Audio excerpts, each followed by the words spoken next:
Good morning and good evening everyone, welcome back. So మనం Git గురించి discuss చేస్తున్నాం కదా. సో నిన్న బ్రాంచింగ్ అంటే డిస్కస్ చేసాం. Definitely we need branches when we need to do some changes. Main branch కానీ master branch కానీ ఎప్పుడు కూడా ప్రొడక్షన్ ని పాయింట్ చేస్తూ ఉంటుంది. మనం డైరెక్ట్ గా మెయిన్ బ్రాంచ్ లో కానీ మాస్టర్ బ్రాంచెస్ లో కానీ చేంజెస్ చేయడానికి ఇట్స్ నాట్ రికమెండెడ్. అందుకని మనం ఏం చేస్తామంటే నిన్న బ్రాంచ్ ని ప్రొటెక్ట్ చేసాం. ఎవరైనా మెయిన్ బ్రాంచ్ లో కానీ మాస్టర్ బ్రాంచ్ లో కానీ చేంజెస్ చేయాలి అంటే ఖచ్చితంగా త్రూ పిఆర్ఏ చేయాలి. So that is what we did. And then we discussed shock out. ఇది ఏంటంటే గెట్ లో ప్రతి కమిట్ కి ఒక ఐడి వస్తుంది. That is commit ID. ఇది యూనిక్ ఉంటుంది యూనివర్స్ లో. రెండు డిఫరెంట్ కంటెంట్ కి ఎప్పుడు కూడా ఒకటే షాక్ అవుట్ రాదు. You can consider this is unique in universe. And then మనము మెయిన్ థింగ్ వచ్చేసి గిట్లో మర్జ్ అండ్ రీబేస్. ఇదే పెద్ద టాపిక్ గిట్లో. సో మెర్జ్ లో వచ్చేసి సో ఈ రెండో వచ్చేసి ఒక బ్రాంచ్ లోంచి మెయిన్ బ్రాంచ్ కానీ మాస్టర్ బ్రాంచ్ లోని చేంజెస్ తీసుకురావడానికి యూస్ చేస్తాం. ఏదర్ మర్జ్ అయినా ఆ రీబేస్ అయినా. సో మర్జ్ లో ఏంటంటే హిస్టరీ ఉంటుంది. నిన్న మనం క్లియర్ గా చూసాం అది డయాగ్రామ్ లో. సో మీరు ప్రాక్టీస్ చేసేటప్పుడు కమిట్ ఐడీస్ కొంచెం రాసుకోండి. దానివల్ల మీకు రాసుకుంటే మీకు మీరే కన్విన్స్ అవుతారు అండ్ మీకు అది ఎప్పుడైనా గుర్తుంటుంది. సో ఇలా కానీ డయాగ్రామ్ మీరు గీసుకోలేదంటే మీకు కొన్నిసార్లు మర్చిపోయే ఛాన్స్ ఉంటుంది. సో మర్జ్ వచ్చేసి హిస్టరీని ప్రిజర్వ్ చేస్తుంది. ఓకే. అండ్ రీబేస్ వచ్చేసి హిస్టరీని రీరైట్ చేస్తుంది.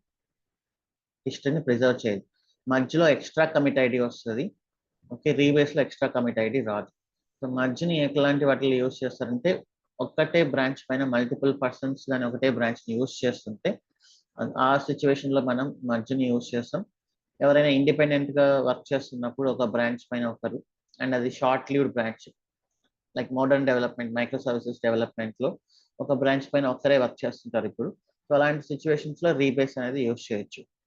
అసలు ఎలాంటి ఐడియా లేదు అనుకున్నప్పుడు బ్లైండ్ గా మర్జ్ ఆప్షన్ నుంచి వెళ్ళిపోవచ్చు అనమాట. So that is the difference. ఇది డెఫినెట్లీ ఇంటర్వ్యూస్ లో క్వశ్చన్. అండ్ దెన్ కాన్ఫ్లిక్ట్ అంటే ఏంటి కూడా అని అడుగుతారు. సో వాట్ ఈస్ కాన్ఫ్లిక్ట్ అన్నప్పుడు when you are trying to merge the changes from one branch to another branch, if git finds out different content at the same line number, then git will not understand what to keep and what to remove. So at that time git will give us the conflict. So the two persons who is responsible for that client conflict sit together, have to have to discuss and come to common understanding. Then they can resolve the conflicts and they can proceed with the merging. So that is what you do. So ఇది డెవలపర్సే కాదు, DevOps engineers కూడా conflicts వస్తాయి. ఎందుకంటే మనం కూడా scripts ని develop చేసి GitHub లో పుష్ చేస్తున్నాం కదా, అందుకని. అండ్ డెవాప్స్ ఇంజనీర్స్ కూడా ఏంటంటే ఇప్పుడు మనం ఇంత స్క్రిప్టింగ్ రాసాము, సో మనం కూడా డైరెక్ట్ గా నాట్ అలౌడ్ అనమాట. ఇప్పుడు టెర్రాఫామ్ లో ఇదంతా స్క్రిప్టింగ్ రాసాము. సో మనం కూడా ఇక్కడ కూడా బ్రాంచెస్ పెడతాం. యాక్చువల్లీ ఇది మెయిన్ లో ఉంది. ఓకే. సో ఇప్పుడు ఏమైనా నెక్స్ట్ చేంజెస్ చేయాలి అంటే మెయిన్ బ్రాంచ్ లో డైరెక్ట్ గా చేంజ్ చేయకుండా ఒక బ్రాంచ్ క్రియేట్ చేసుకొని పుల్ రిక్వెస్ట్ రైస్ చేసుకొని సేమ్ ప్రాసెస్ వెళ్తారు డెవాప్స్ ఇంజనీర్స్ కూడా. Okay. This is about what we discuss yesterday. And ఈ రోజు వచ్చేసి బ్రాంచింగ్ స్ట్రాటజీ. ఇది ఇంకా చాలా అంటే చాలా ఇంపార్టెంట్ క్వశ్చన్. సో ఖచ్చితంగా ప్రాక్టీస్ చేసిన వాళ్ళే దీన్ని ఆన్సర్ చేయగలరు. అన్ఫార్చునేట్లీ ఇంటర్నెట్ లో మీకు కానీ మీరు బ్రాంచింగ్ స్ట్రాటజీ అని సెర్చ్ చేస్తే చాలా ఓల్డ్ వస్తుంది అన్నమాట.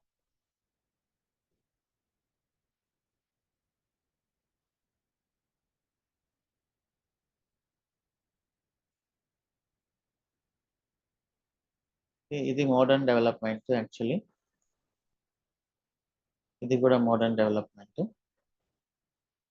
ఇది ఓల్డ్ యాక్చువల్. సో ఎక్కడ ఇంటర్నెట్ సెర్చ్ చేసినా జనరల్ గా ఇదే టాప్ లో వస్తుంది అన్నమాట.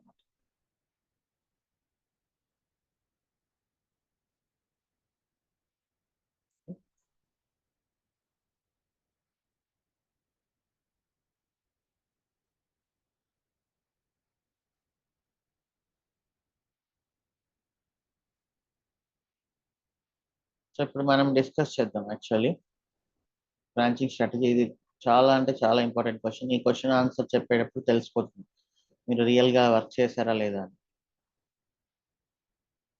సో కొంచెం ఫోకస్ చేయండి. This is theoretical thing. So strategy అంటే ఏం లేదు. బ్రాంచింగ్ స్ట్రాటజీ అంటే కూడా ఆ పేరు కొంతమంది వినగానే కొంచెం వర్రీ అవుతుంటారు, టెన్షన్ అవుతుంటారు. అలా ఏం లేదు యాక్చువల్లీ. సో ఇప్పుడు కోడ్ అనేది developers writing the code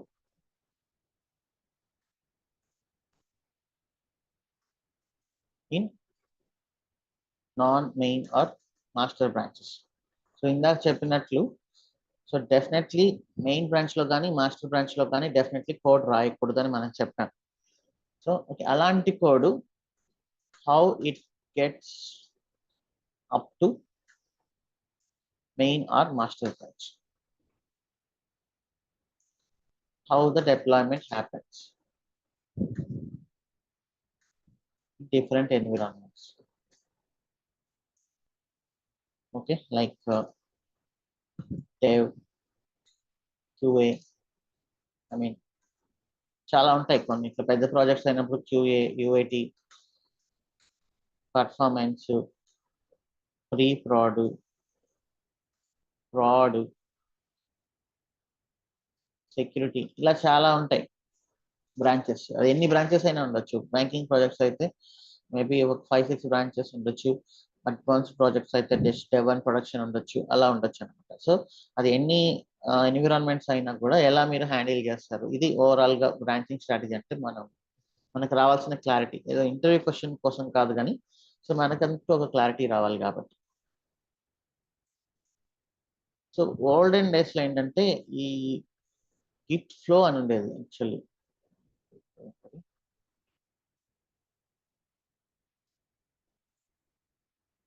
so ఇప్పుడు ఏ వెబ్సైట్ అయినా చూపించేది ఇదన్నమాట, గిట్ ఫ్లో.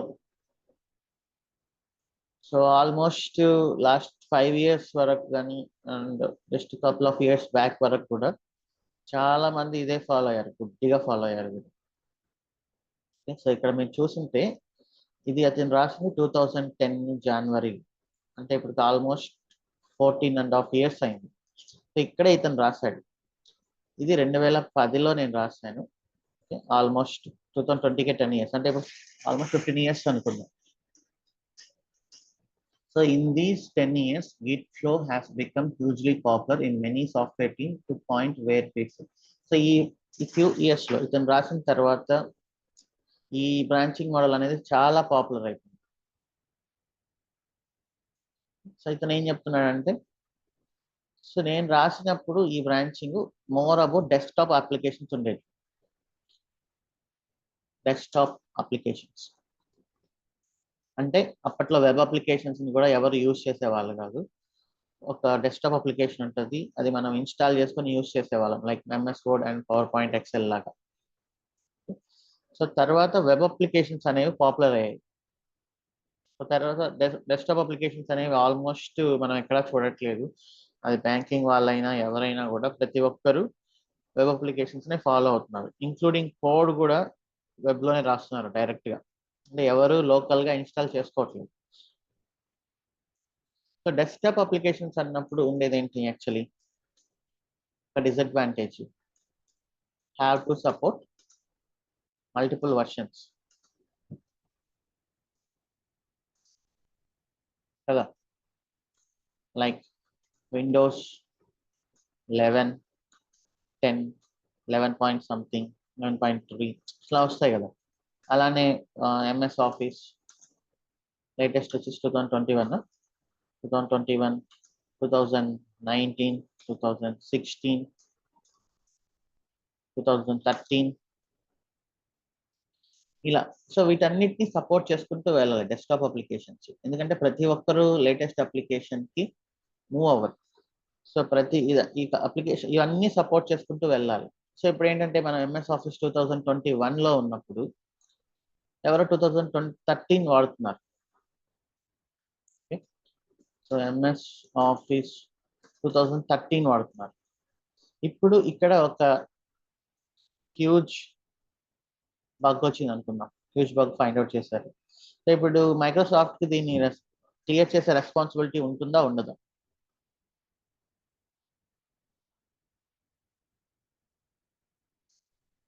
సో దీనికి క్లియర్ చేయాల్సిన రెస్పాన్సిబిలిటీ మైక్రోసాఫ్ట్ ఉంటుంది. అప్పుడు వాళ్ళు దీనికి ఒక ప్యాచ్ వర్షన్ అనేది రిలీజ్ చేస్తారు. అది డౌన్లోడ్ చేసుకొని ఇన్స్టాల్ చేసుకోవాలి అంటారు. అది ఎలా జరుగుతుంది? ఇప్పటికి ఆల్మోస్ట్ 2013 అంటే 10 years దాటిపోయింది. బట్ మైక్రోసాఫ్ట్ ఆ కోడ్ ని ఎక్కడో గిట్ లో 10 years బ్యాక్ ఉండే కోడ్ తీసుకొచ్చి ఎలా చేస్తుంది అంటే, సో డెఫినెట్లీ 2013 వాళ్ళకి 2021 లో ఉండే కోడ్ ఇవ్వకూడదు. ఓకే, ఈ 2013 లో వాళ్ళు ఏం కోడ్ రాస్తారో ఆ కోడ్ ని మొత్తం తీసుకొని వచ్చి దాంట్లో ఎక్కడ డిఫెక్ట్ ఉందో ఆ క్లియర్ చేయాలి. Get the code released in 2013 latest version, not in 2013, మధ్యలో కూడా డిఫెక్ట్స్ వచ్చింటాయి. For 2013 latest version. ఇప్పుడు ఎలాగో అప్గ్రేడ్ చేసుకోవాలి కదా అని చెప్పేసి మనం 2021 ఇవ్వలేం కదా ఆబ్వియస్లీ. సో ఈ కోడ్ని తీసుకొచ్చి resolve the bug, release the patch. So ఇలా చేయాలి. సో బట్ వెబ్ అప్లికేషన్స్కి వచ్చేసరికి do you know the version Google Sheets or MS online మీరు ఏ వర్షన్ యూస్ చేస్తున్నారో మనకి ఐడియా ఉంటుందా? So there is no point of versions.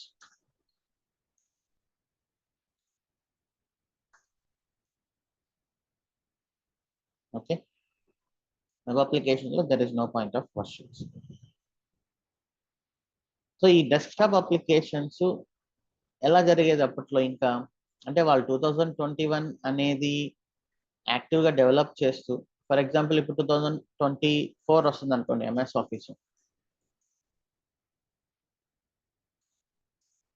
అప్పుడు ఎలా చేస్తాయి? ఒక టీం ఏమో 2024కి వర్క్ చేస్తుంది, ఒక టీం ఏమో 2021కి వర్క్ చేస్తుంటుంది. Again they both have to cooperate అనమాట. సో ఇది చాలా కాంప్లెక్స్ గా ఉండేది అప్పట్లో. అంటే ఒకేసారి మల్టిపుల్ ఫీచర్స్ ని డెవలప్ చేస్తూ ఉండాలి. ఒక ఫీచర్ ఏమో నెక్స్ట్ 1 month లో రిలీజ్ చేస్తాం, ఇంకొక ఫీచర్ ఏమో నెక్స్ట్ 6 months లో రిలీజ్ చేస్తాం. So this is mostly about water fall model. So మనకు తెలుసు కదా, వాటర్ ఫాల్ మోడల్లో ఒక చిన్న చేంజ్ చేయాలన్నా కూడా so definitely it will take more time, at least 3 months to change.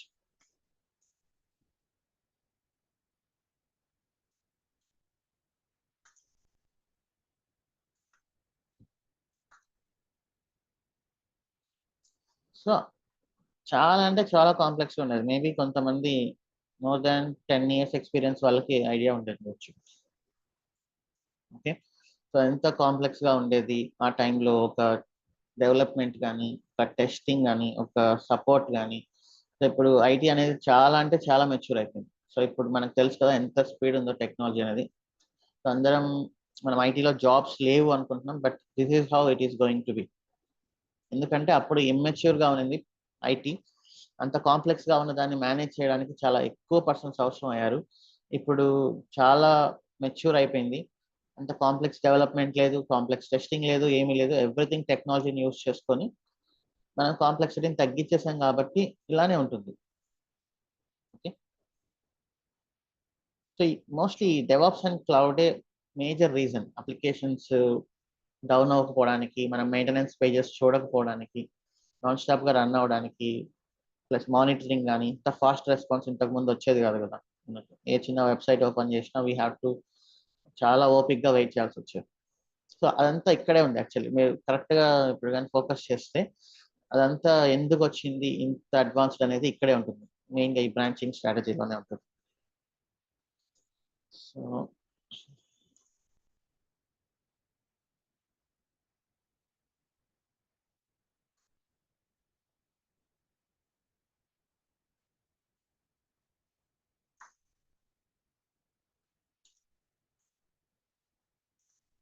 నేను దీనికి కొన్ని డయాగ్రామ్స్ తీసాను యాక్చువల్లీ.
సో ఇది ఇక్కడ వీళ్ళు చెప్పిన గిట్ ఫ్లో అనేది ఇక్కడ ఇతనే చెప్తున్నాడు.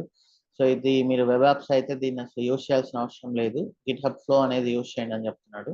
సో మనం అన్ఫార్చునేట్లీ చాలా మంది ఇది కూడా ఇంకా ఇదే యూజ్ చేస్తున్నారు ప్రాజెక్ట్స్ లో, అండ్ దీని మీదనే వాళ్ళు ఫోకస్ కూడా చేస్తున్నారు. సో మీరు ఈ రెండింటికి ఉండే డిఫరెన్స్, ఇది ఎందుకు పాపులర్ అయింది, ఇది మళ్ళీ ఎందుకు మనకి ఓవర్ బర్డెన్ అయిపోయింది, సో దీని నుంచి ఎందుకు బయటికి రావాల్సి వచ్చింది అనేది మనకి క్లారిటీగా ఉండాలి. ఎందుకంటే మీరు ప్రాజెక్ట్స్ లోకి వెళ్ళినా కొన్ని ప్రాజెక్ట్స్ లో ఇదే ఉంటుంది. సో కిట్ లో చేంజెస్ చేయడానికి అంత ఈజీగా ఎవరు చేయరనమాట. అంటే ఏ కొంచెం చేంజ్ చేసినా కూడా అంతా ఏమైపోతుందో అనే భయం. సో అందుకని కొంచెం క్లారిటీ ఉంటే పోతుంది. సో ఇప్పుడు చూడండి ఇది గిట్ ఫ్లో. సో ఈ టైం లైన్ అనేది ఇక్కడ నుంచి వద్దాం మెయిన్ గా. Let me write something. So main branch అనేది ఇక్కడ ఉంది అనుకుందాం.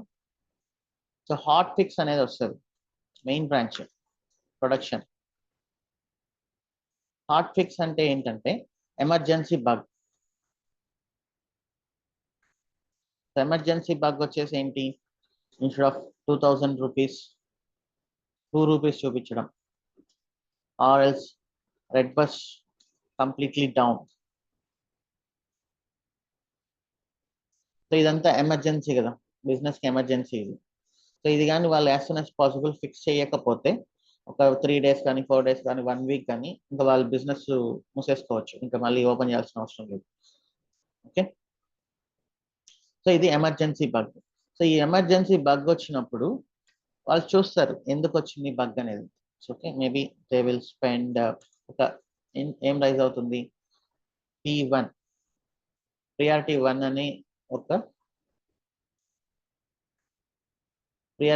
అని ఒక టికెట్ రైజ్ చేస్తారు. అంటే ఈ టికెట్కి ఏంటంటే జనరల్గా SLA, service level agreement.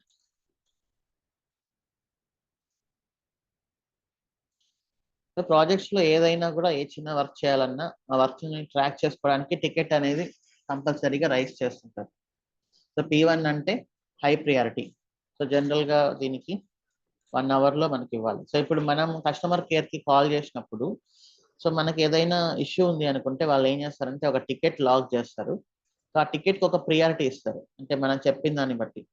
Okay, so అది ఏదైనా చిన్న చేంజ్ అనుకున్నప్పుడు లైక్ నేమ్ చేంజ్ కానీ అడ్రస్ చేంజ్ కానీ అలాంటివి అనుకున్నప్పుడు do you think that is P1?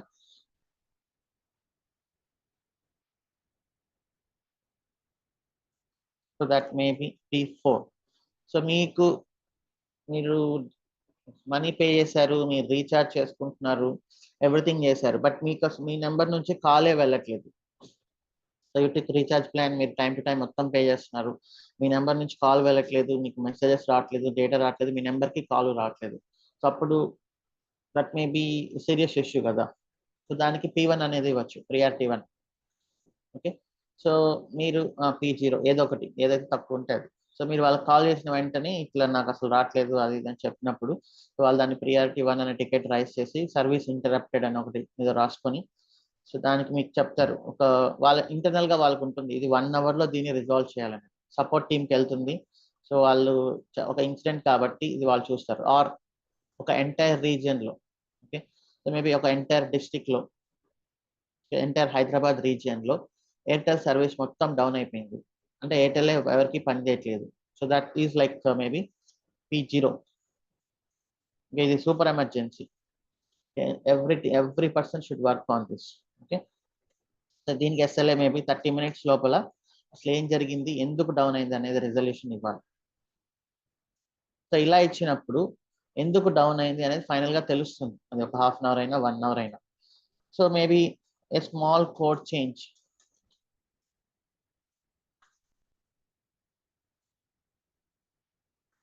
Can fix the issue. ఒక చిన్న కోడ్ చేంజ్ చేస్తే ఇష్యూ ఫిక్స్ చేయొచ్చు అనేది ఒక క్లారిటీ వచ్చింది అనుకుంటాం. సో అప్పుడు ఏం చేస్తారు వాళ్ళు, మెయిన్ బ్రాంచ్ లోంచి ఒక హాట్ ఫిక్స్ అనే బ్రాంచ్ ని ఒకటి క్రియేట్ చేసి, ఓకే, సో ఆ చిన్న కోడ్ చేంజ్ చేసి మళ్ళీ మెయిన్ బ్రాంచ్ లోకి పంపించి డిప్లాయ్ చేసేస్తారు. యాక్చువల్గా దిస్ ఇస్ నాట్ రికమెండెడ్ అనమాట. సో జనరల్గా ఒక చేంజ్ జరిగినప్పుడు ఏం చేయాలి మనం, ఒక చేంజ్ అనేది డెవ్లోకి డిప్లాయ్ చేసి టెస్ట్ చేసుకుంటారు, డెవలప్మెంట్ వాళ్ళు టెస్ట్ చేస్తారు. తర్వాత క్యూఏలో టెస్ట్ చేసి క్యూఏలోకి పంపించి క్యూఏ టెస్టింగ్ చేస్తారు. అండ్ దాని తర్వాత యూఐటీలోకి పంపించి యూఐటీ టెస్టింగ్ చేస్తారు. తర్వాత కొన్ని అయితే ప్రీ ప్రాడ్లోకి పంపించి రిగ్రెషన్ టెస్టింగ్. రిగ్రెషన్ అంటే ఏం లేదు, మనం చేసిన చేంజెస్ వల్ల మిగతా ఫంక్షనాలిటీ ఎఫెక్ట్ అవ్వలేదు అనేది ఒకటి రిగ్రెషన్ టెస్టింగ్. ఇంకా శానిటరీ టెస్టింగ్ ఏవో ఉంటాయి కొన్ని ఇట్లా. సో ఇవన్నీ చేస్తారు, ఫైనల్గా ప్రొడక్షన్లోకి పంపిస్తారు. ఈ ప్రాసెస్ అంతటికి ఎన్ని రోజులు పట్టొచ్చు? Can this be done in 1 day? ఇది డెఫినెట్లీ 1 డేలో అయ్యే ప్రాసెస్ కాదు, మేబీ 1 వీక్ పట్టొచ్చు. సో ఇప్పుడు హాట్ ఫిక్స్ లో ఇంత ఎమర్జెన్సీ డిఫెక్ట్ ని మనం 1 వీక్ కానీ ఉంచగలమా? సో 1 వీక్ దాన్ని మనం ఉంచలేం. ఈ 1 వీక్ ప్రాసెస్ లో కానీ వెళ్ళామంటే ఇందాక చెప్పినట్లు డెఫినెట్లీ మూసుకోవాల్సింది. సో అప్పుడు వాళ్ళు ఏం చేస్తారంటే మెయిన్ బ్రాంచ్ లోంచి ఇమీడియట్ గా ఒక బ్రాంచ్ క్రియేట్ చేసి దానికి హాట్ ఫిక్స్ అనే నేమింగ్ ఇచ్చి, ఈ హాట్ ఫిక్స్ ఏంటంటే కొంచెం ఎమర్జెన్సీ ప్రోటోకాల్ అనమాట, లైక్ గ్రీన్ ఛానల్. అదేమి ఈ ప్రాసెస్ అంతా ఫాలో అవ్వాల్సిన పని లేదు ఆ బ్రాంచ్. ఓకే, ఈ బ్రాంచ్ నేమే వచ్చేసి హాట్ ఫిక్స్ అని వస్తుంది. హాట్ ఫిక్స్ /2024/06/05 అన్నట్లు ఇట్లా వాళ్ళు ఏదో ఒకటి క్రియేట్ చేస్తారు బట్ నేమ్ కావాలి. సో అప్పుడు ఏం చేస్తారంటే ఇమీడియట్లీ ప్రొడక్షన్లోకి పంపించేసి వెంటనే ప్రొడక్షన్లో డైరెక్ట్గా డిప్లాయ్ చేసేస్తారు. Okay, so hot fix branches are directly deployed to production because of their emergency. Okay, hot fix branches are directly merged to main branch and deployed to production.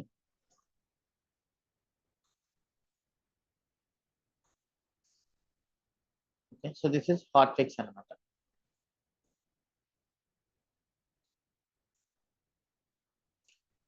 So ఇది మంచి పని, ఇది ఇంకా emergency thing, me what clarity.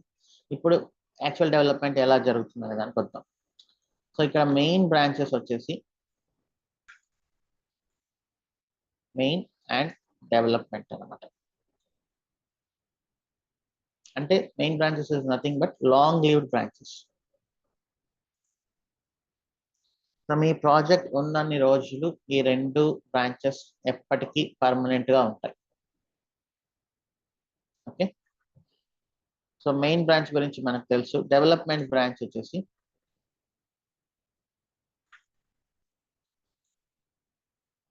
Current development going on.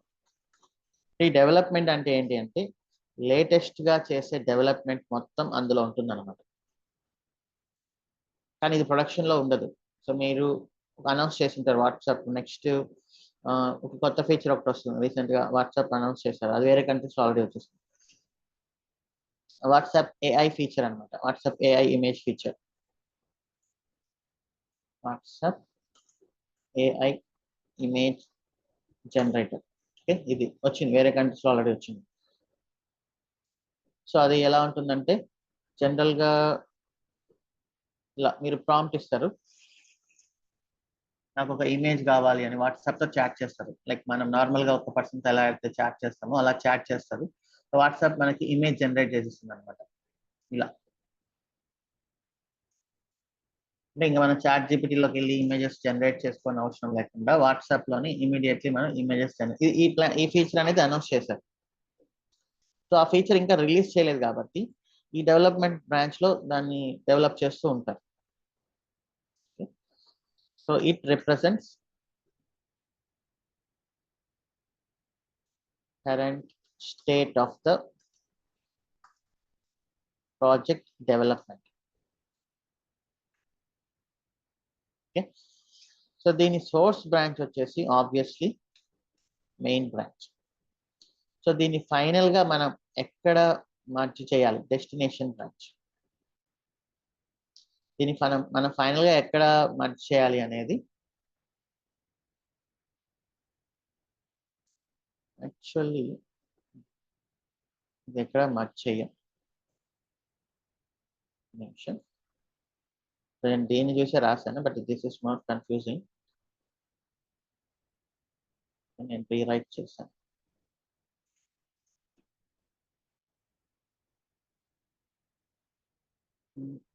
Development branch అనేది ఎక్కడికి feature branch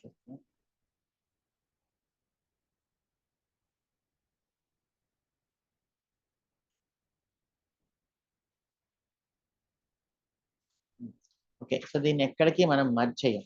so ఇక్కడ చూడండి graph, first main branch లోంచి డెవలప్మెంట్ బ్రాంచ్ ని క్రియేట్ చేస్తాం. ఓకే. సో ఈ డెవలప్మెంట్ బ్రాంచ్ లో కూడా డైరెక్ట్ గా చేంజెస్ చేయము. ఓకే, ఎందుకంటే ఇది కూడా చాలా ఇంపార్టెంట్. కరెంట్ డెవలప్మెంట్ ఇక్కడ జరుగుతుంది. సో డెస్టినేషన్ వచ్చేసి నథింగ్. సో మీకు అర్థమవుతుంది షార్ట్ గా. బట్ డెవలప్మెంట్ ఎక్కడ చేస్తాం?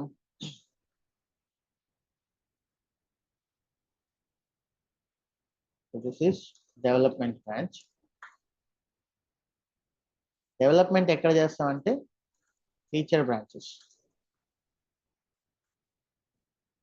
ఓకే, ఇప్పుడు ఒక వాట్సాప్ ఫీచర్ అనుకుందాం. సో దానికి నేమింగ్ ఎలా పెడతారంటే feature slash AI image generator అనే ఒక ఫీచర్ పెడతారు అనమాట. సో ఇదేంటి, వాట్సాప్ లో అప్కమింగ్ ఫీచర్. వాట్సాప్ ఒక్క ఫీచర్ ఏం రిలీజ్ చేయదు కదా, ఇంకా చాలా ఫీచర్స్ జనరేట్ చేసి ఉంటుంది కదా. ఓకే, సో నెక్స్ట్ ఇంకొక ఫీచర్ ఏంటంటే స్లాష్ కాల్ రికార్డింగ్. సో ఈ వాట్సాప్ లాంటి పెద్ద పెద్ద companies at a time multiple features పైన వర్క్ చేస్తుంటుందా, ఆర్ 1 by 1 ఫీచర్ పైన వర్క్ చేస్తుంటుందా?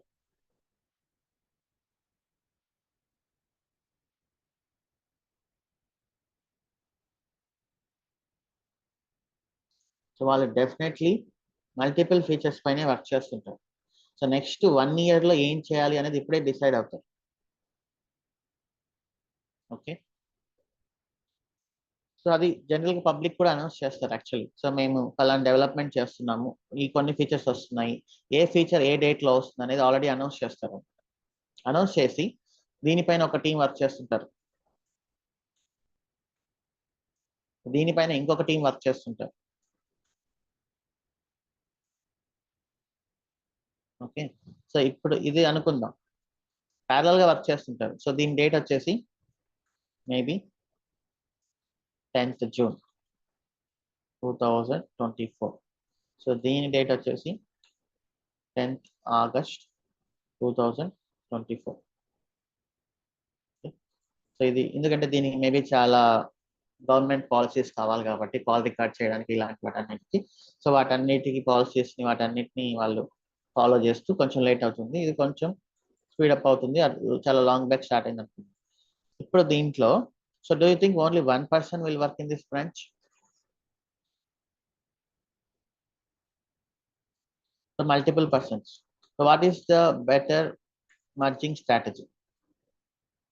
మర్జ్ స్ట్రాటజీ ఏదైతే బెటర్, మెర్జ్ ఆర్ రీబేస్?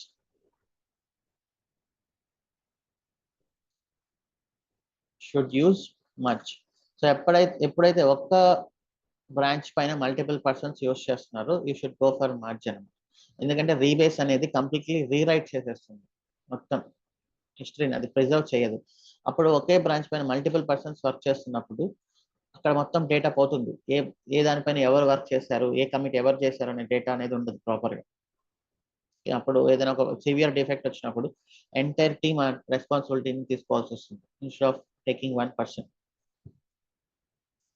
ఇక్కడ మల్టిపుల్ పర్సన్స్ దీన్ని ఈ ఫీచర్ లో వర్క్ చేస్తుంటారు.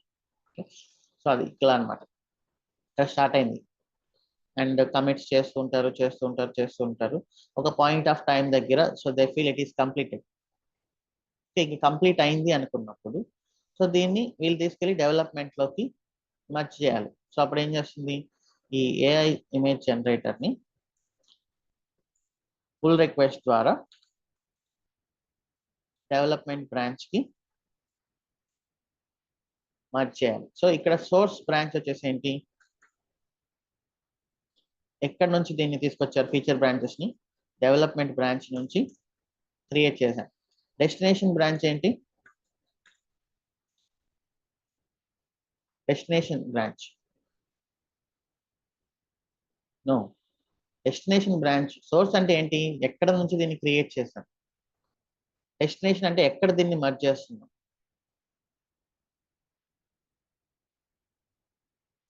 So development branch. ఈ సోర్స్ బ్రాంచ్ వచ్చేసి డెవలప్మెంట్, డెస్టినేషన్ బ్రాంచ్ కూడా డెవలప్మెంట్. సో అలానే వీళ్ళు కూడా చేసుకుంటూ వెళ్తున్నారు. ఇది ఇలా జరుగుతూ ఉంది అనుకో. సో ఈ డెవలప్మెంట్ లోకి వచ్చిన తర్వాత ఓకే, ఎంత డెవలప్మెంట్ లోకి వచ్చిన తర్వాత ఏం చేస్తారంటే వాళ్ళు ఇక్కడ deploy to development environment.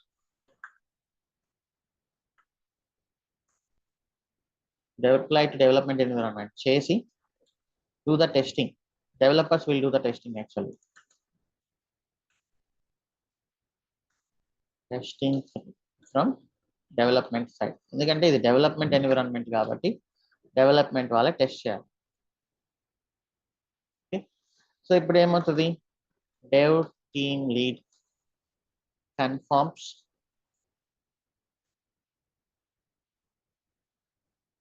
features are tested properly. So ఒక మెయిల్ రాస్తాడు అందరినీ లూప్ లో పెట్టి, లైక్ ఆర్కిటెక్ట్ ని, రిలీజ్ మేనేజర్ ని, టెస్టింగ్ మేనేజర్ ని అందరినీ లూప్ లో పెట్టి, సో ఆ స్క్రీన్ షాట్స్ అవి ఇవన్నీ అప్లై చేసి, సో ఇట్లా మేము డెవలప్మెంట్ ఎన్విరాన్మెంట్ లోకి డిప్లాయ్ చేసాము అండ్ ఇవన్నీ స్క్రీన్ షాట్స్ మేము టెస్ట్ చేసాము, ఎవ్రీథింగ్ ఈజ్ వర్కింగ్ ఫైన్ అని ఒక మెయిల్ రాస్తాడు. సో అప్పుడు ఏం చేస్తారంటే build and release team.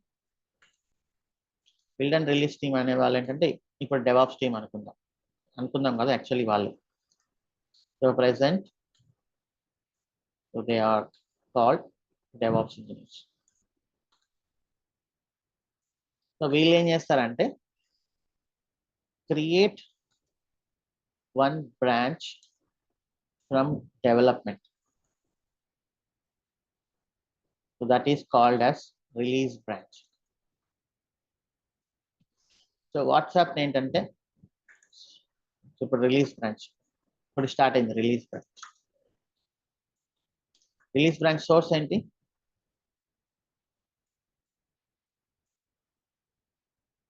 What is the source, development. So ఇప్పుడు వాట్సాప్ వాళ్ళు ఏం చేస్తారంటే వాట్సాప్ కరెంట్ రిలీజ్ వచ్చేసి మేబీ 5.3.1 అనుకుంటాం. అప్కమింగ్ రిలీజ్ వచ్చేసి 5.4.0. ఓకే, సో ఇది డేట్ వచ్చేసి ఇది.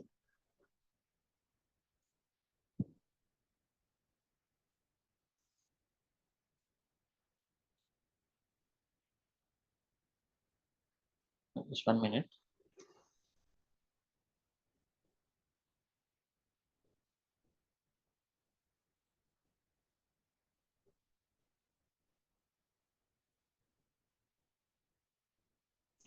సో ఇది అప్కమింగ్ రిలీజ్ 5.4.0. సో ఇప్పుడు వాళ్ళు ఏంటి, సో దీని నుంచి రిలీజ్ బ్రాంచ్ క్రియేట్ చేస్తారు. సో ఎలా ఉంటుంది, రిలీజ్ స్లాష్ ఈ నేమ్ తో క్రియేట్ చేస్తారు. ఓకే, సో క్రియేట్ చేసి ఇప్పుడు ఈ కోడ్ ని తీసుకెళ్ళి డిప్లాయ్ ఇంటూ క్యూఏ. సో క్యూఏలో డిప్లాయ్ చేసాక ఎవరు టెస్ట్ చేస్తారు, developers or QA team.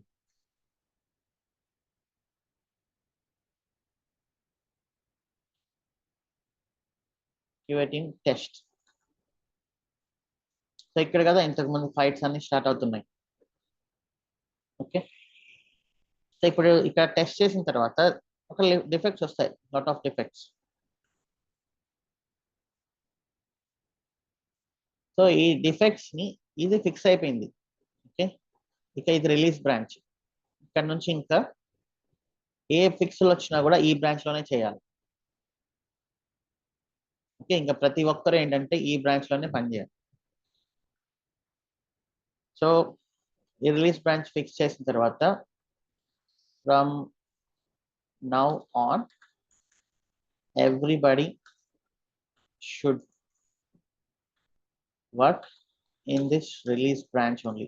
Maybe ఎక్కువ ఎక్స్పీరియన్స్ ఉండే వాళ్ళకి అర్థమవుతుంది క్లియర్ గా, బట్ లేటెస్ట్ ఎక్స్పీరియన్స్ ఉండే వాళ్ళు మీరు ఎక్స్పీరియన్స్ చేయకపోయినా పర్లేదు, బట్ ఇది మీకు ఒక క్లారిటీ అయితే వస్తుంటుంది.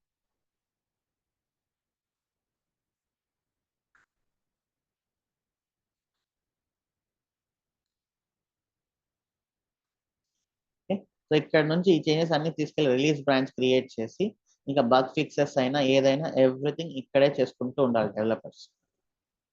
ఇక్కడ ఒక ఫిక్స్ వస్తుంది, ఒక 4 ఫిక్స్లు రిలీజ్ చేస్తారు, మళ్ళీ క్యూఏ టీం వాళ్ళు ఇంకా 4, ఈ ఫైట్ అంతా ఇక్కడ జరిగేది అనమాట రిలీజ్ బ్రాంచ్.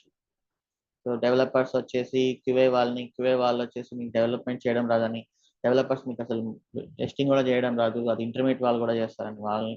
సో ఆ development team leaders, testing team leaders వాళ్ళందరూ పాలిటిక్స్, ఒకరినొకరు మెయిల్లో బ్లేమ్ చేసుకుంటూ ఆ గేమ్ అంతా ఇక్కడ నడుస్తుంది అనమాట.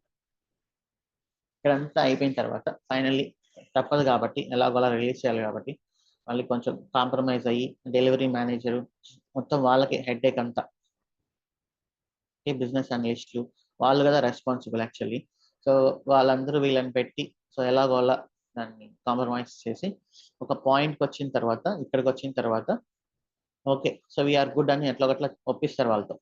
క్యూఏ టీం వాళ్ళు ఓకే వీఆర్ గుడ్ అని వాళ్ళ ఒక mail. So QA team sign off అనేది చాలా ఇంపార్టెంట్. సో క్లయింట్స్ వచ్చేసి ఎప్పుడు కూడా 1 minute, just 1 minute.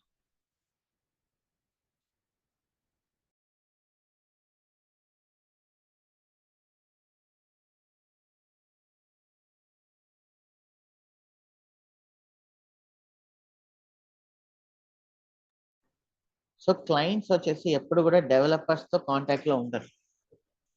సో క్లయింట్కి ఏంటి, క్లయింట్ టెస్టింగ్ టీం వాళ్ళ మీద హెవీ ప్రెషర్ ఉంటుంది. So clients will directly talk to QA lead. Application లో డిఫెక్ట్ వచ్చింది అంటే ఫస్ట్ రెస్పాన్సిబుల్ తీసుకోవాల్సిన పర్సన్ ఎవరు, డెవలపర్ ఆర్ క్యూఏ.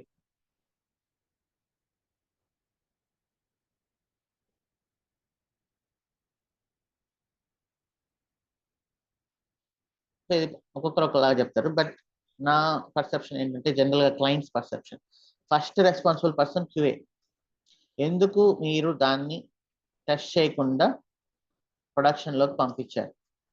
సో అందుకని క్యూఏ వాళ్ళకి కొంచెం ఫైట్ చేయడంలో ఎక్కువ పవర్ ఉంటుంది. సో డెవలపర్ వచ్చి డెలివరీ మేనేజర్ వచ్చేసి పర్లేదులే కొంచెం సరిగ్గా అడ్జస్ట్ చేసుకొని దానికి సైన్ ఆఫ్ ఇవ్వు అంటే, సో నేను ఇవ్వను, మీకేం కాదు, క్లయింట్ వచ్చి డైరెక్ట్ గా నన్ను తిడతారు, మా టీంని బ్లేమ్ చేస్తారు కాబట్టి సో నేను టీసీఎస్ CEO వచ్చి చెప్పినా నేను వినను అని చెప్తారు క్యూఏ టీం వాళ్ళు. Because clients will directly blame the QA team. So ఎందుకు మీరు ఆ డిఫెక్ట్ ని టెస్ట్ చేయకుండా ఎట్లా పంపించారు మీరు అనేది వాళ్ళు అడుగుతారు. ఎందుకంటే ఇక్కడ చాలా మాడ్యూల్స్ ఉంటాయి. ఇప్పుడు వాట్సాప్ అనుకున్న తర్వాత ఆ వాట్సాప్ మొత్తం ఒకే కోడ్ కాదు కదా. సో దాంట్లో డిఫరెంట్ మాడ్యూల్స్ ఉంటాయి. ఇప్పుడు మనకి ఎక్స్పెన్స్ ప్రాజెక్ట్ లో ఎన్ని మాడ్యూల్స్ ఉన్నాయి, ఫ్రంట్ ఎండ్ మాడ్యూల్ ఉంది, బ్యాక్ ఎండ్ మాడ్యూల్ ఉంది, డేటాబేస్ మాడ్యూల్ ఉంది.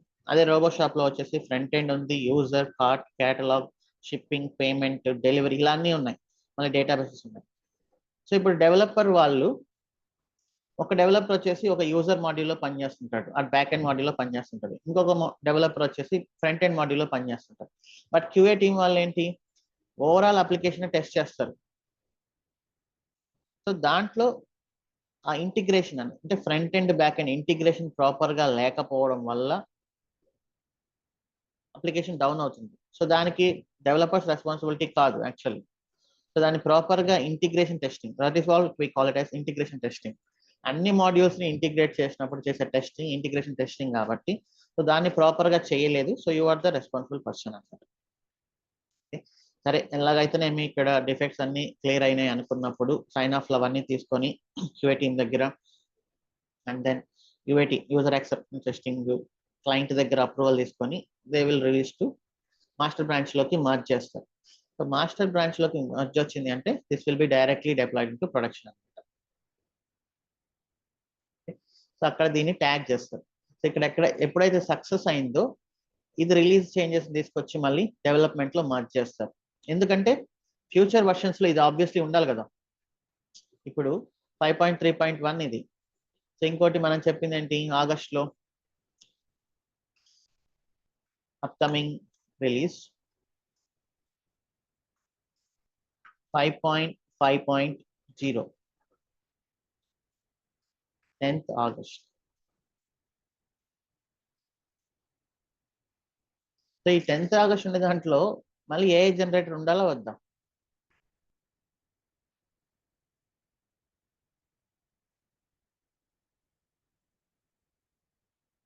10th ఆగస్ట్ రిలీజ్ లో ఏఐ జనరేటర్ అనేది ఉండాలా వద్దా? ఇది కాల్ రికార్డింగ్ ఫీచర్ అనుకుందాం. సో అప్కమింగ్ వర్షన్స్ లో ప్రీవియస్ ఫీచర్స్ ఉండాలి కదా. సో ఉండాలి అంటే ఏం చేయాలి? ఈ రిలీజ్ ఇట్లా వెళ్ళిపోయింది, వీళ్ళు ఏమో చేసుకుంటున్నారు అంటే ఆ చేంజెస్ తీసుకొచ్చి మళ్ళీ డెవలప్మెంట్ లో మనం మర్జ్ చేయాలి. ఓకే, సో ఇప్పుడు what are the destination branch for release?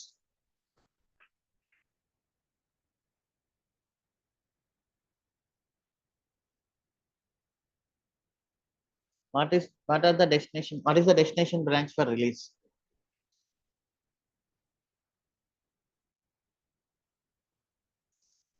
Okay, రెండున్నాయి ఇక్కడ చూడండి, ఒకటి మెయిన్, ఇంకొకటి డెవ్. నేను ఈ స్టేజ్ లో ఉన్నప్పుడు నేను తీసుకొని వచ్చి డెవలప్ చేయగలనా? ఇక్కడ can I much this code in to the development? No. So ఎప్పుడైతే ప్రొడక్షన్ లోకి వెళ్ళి మాస్టర్ లోకి మర్జ్ అయిందో అప్పుడు మాత్రమే నేను తీసుకురావాలి ఇక్కడికి. ఓకే, సో రిలీజ్ బ్రాంచ్ యొక్క డెస్టినేషన్ బ్రాంచెస్ వచ్చేసి development as well as main branch. Okay, actually first main branch లో సక్సెస్ అయిన తర్వాత మాత్రమే డెవలప్. ఓకే,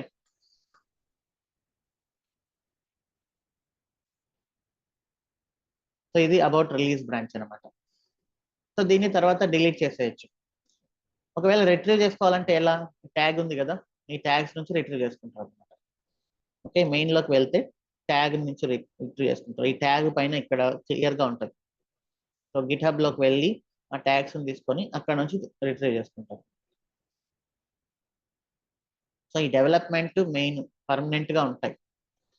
ఈ రిలీజ్ అనేది ఇంకొంచెం long lived branch compare to feature. So అది దిస్ వన్ అంతే. Main, hot fix, release, development, feature branch. ఇంకొక ఫీచర్ బ్రాంచ్ ప్యారల్ గా జరుగుతుంది కదా. సో ఇది ఇక్కడికి వస్తుంది. ఇక్కడికి వచ్చిన తర్వాత అండ్ ఒక రిలీజ్ లో ఒకే ఫీచర్ వెళ్తుందని లేదు. ఒక రిలీజ్ లో మల్టిపుల్ ఫీచర్స్ కూడా డిప్లాయ్ చేయొచ్చు, మల్టిపుల్ ఫీచర్స్ కూడా అనౌన్స్ చేయొచ్చు వాట్సాప్ వాళ్ళు.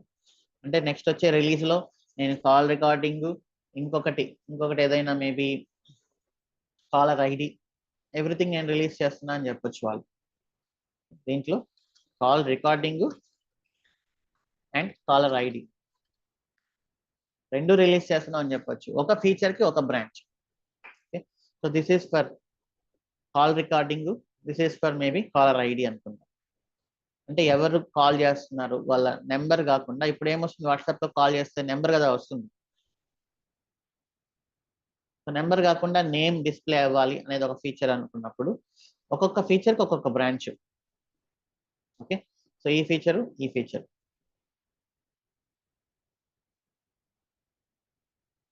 Okay, yeah. సో ఇక్కడ ఫీచర్స్ అన్ని మళ్ళీ డెవలప్మెంట్ లోకి మర్జ్ చేస్తారు. డెవలప్మెంట్ లో డెవ్ టెస్టింగ్ చేస్తారు, that is fine. And then తర్వాత రిలీజ్ బ్రాంచ్ ఇందాక చెప్పినట్లు బగ్స్ ఏమైనా వస్తే ఫిక్స్ చేస్తారు, ఏం రాకపోతే తిరిగి మెయిన్ లోకి మర్జ్ చేసి అక్కడ డిప్లాయ్ చేసి తిరిగి ఆ చేంజెస్ ని డెవలప్మెంట్ లోకి తీసుకొస్తారు. అంటే ఈ హోల్ ప్రాసెస్ లో డెవలప్మెంట్ బ్రాంచ్ లో యాక్టివ్ డెవలప్మెంట్ అనేది ఉంటుంది అనమాట. అంటే కరెంట్ ఏం ఫీచర్స్ డెవలప్ అవుతున్నాయి అనేది మొత్తం ఇక్కడ ఉంటుంది. ఈ మెయిన్ బ్రాంచ్ లో ఎప్పుడు కూడా ప్రొడక్షన్ లో ఏముంది అనేది ఉంటుంది అండ్ దాన్ని పర్ఫెక్ట్ గా ట్యాగ్ చేస్తారు. హాట్ ఫిక్స్ మనకు తెలిసిందే ఇందాక క్లియర్ గా.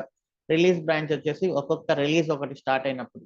ఓకే, సో రిలీజ్ అయిపోయింది, సక్సెస్ఫుల్ అయిపోయింది, దీన్ని డిలీట్ చేసేయచ్చు, నో ప్రాబ్లం. ఫీచర్ అయిపోయింది, దీన్ని డిలీట్ చేసేయచ్చు, నో ప్రాబ్లం. డిలీట్ చేయకూడని బ్రాంచెస్ ఎప్పుడు కూడా మెయిన్ అండ్ డెవలప్మెంట్. సో ఇది ఓవరాల్ గా ఈ టాపిక్ లో ఇది చదివితే మీకు అంత అర్థం కాకపోవచ్చు. సో అందుకని నేను దాన్ని కొంచెం సింప్లిఫై చేసి ఇలా క్లియర్గా డయాగ్రామ్ గీసి ఇలా చెప్పాను అనమాట. సో ఇది గిట్ ఫ్లో. సో ఇక్కడ చూస్తే మీకు అవే ఉంటాయి. ఫీచర్ బ్రాంచ్ యొక్క సోర్స్ బ్రాంచ్ వచ్చేసి రాసామా, డెవలప్మెంట్, డెస్టినేషన్, డెవలప్మెంట్. డెవలప్మెంట్ అనేది కనుక ఎప్పుడు డెస్టినేషన్ బ్రాంచ్ ఉండదు, but source branch from main. Hot fix వచ్చేసి సోర్స్ బ్రాంచ్. హాట్ ఫిక్స్ కి సోర్స్ బ్రాంచ్ ఏంటి?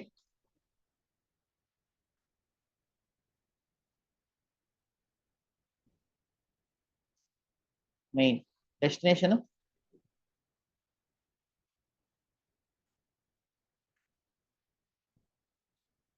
మెయిన్, ఓన్లీ మెయిన్ ఏనా?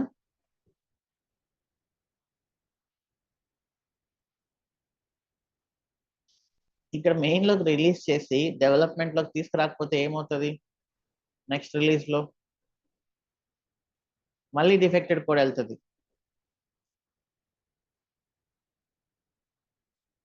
అంతే కదా? సో ఇక్కడ ఎమర్జెన్సీ ఫిక్స్ చేసామని అసలు డెవలపర్స్ కి ఎవరు ఇన్ఫార్మ్ చేయలేదు డెవలప్మెంట్ బ్రాంచ్ కన్నప్పుడు, ఇక్కడ ఈ కోడే ఇక్కడికి రానప్పుడు ఏమవుతుంది? ఈ కోడ్ లో ఉండే డిఫెక్టే మళ్ళీ బయటకు వెళ్తుంది. సో డెఫినెట్లీ ఏదైతే మీరు ఫిక్స్ చేశారో దాన్ని డెవలప్మెంట్ లోకి తీసుకోవాలి. సో ఇక్కడ టార్గెట్ బ్రాంచ్ వచ్చేసి మెయిన్, డెవలప్మెంట్ రెండు. సో ఇది ఇంత కాంప్లెక్స్ అనమాట అప్పట్లో ఉన్న development. So water fall model కి, డెస్క్టాప్ అప్లికేషన్స్ కి ఇది సూట్ అయ్యేది. బట్ ఈ current agile and DevOps model కి ఇది సూట్ అవ్వదు.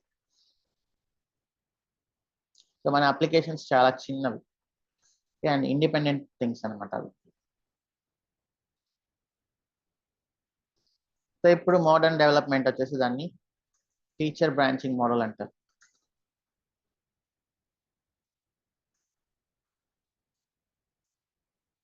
Are Git flow, sorry Git flow కాదు, గిట్ హబ్ ఫ్లో అంటున్నారు, బట్ అదంతా I don't believe. So this is called feature branching model. ఇప్పుడు రిలీజ్ సైకిల్స్ ఎంత? Maximum 2 weeks or maximum 4 weeks. But 4 weeks కూడా కాకుండా ప్రతి ఒక్కరు 2 weeks కే పుష్ చేస్తుంటారు. ఇప్పుడు ప్రాజెక్ట్స్ ఎంతవి? అప్పుడు ప్రాజెక్ట్ అంతా ఎలా ఉండేదంటే వాటర్ ఫాల్ మోడల్లో ఫ్రంట్ ఎండ్, బ్యాక్ ఎండ్, ఇంకా ఆ యూజర్ కార్ట్ గిట్ మొత్తం అంతా ఒకటే ప్రాజెక్ట్ లాగా ఉండేది. ఇప్పుడు కోడ్ అనేది modules are independent projects.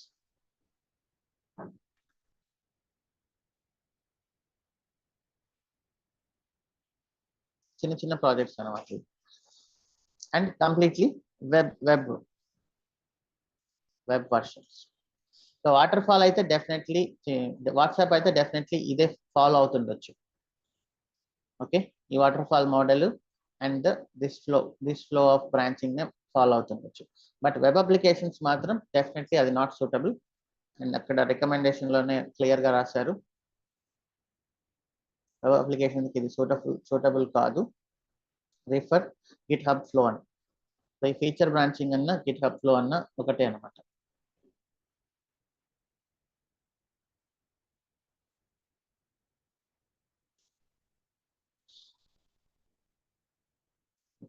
So ఇక్కడ ఏం జరుగుతుందంటే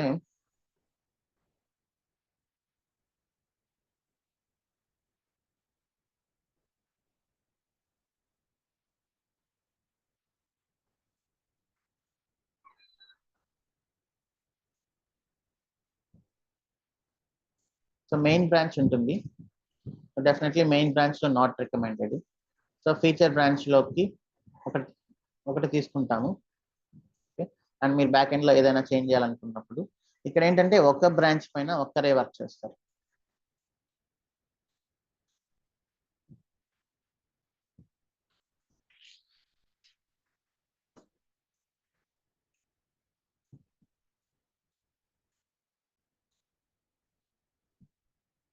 okay, one branch or one feature.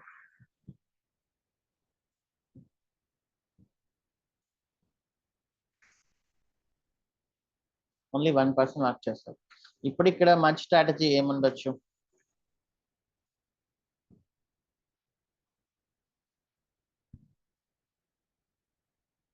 Base ఉండొచ్చు ఆర్ మర్జ్ అయినా ఉండొచ్చు. So not a problem. మీకు ఏది ఈజీ అనిపిస్తే అది. సో మీ ప్రాజెక్ట్ వాళ్ళు కలిసి కూర్చొని ఒకటి డిసైడ్ అవుతారు. సో దాంట్లో ఏదైనా పర్లేదు.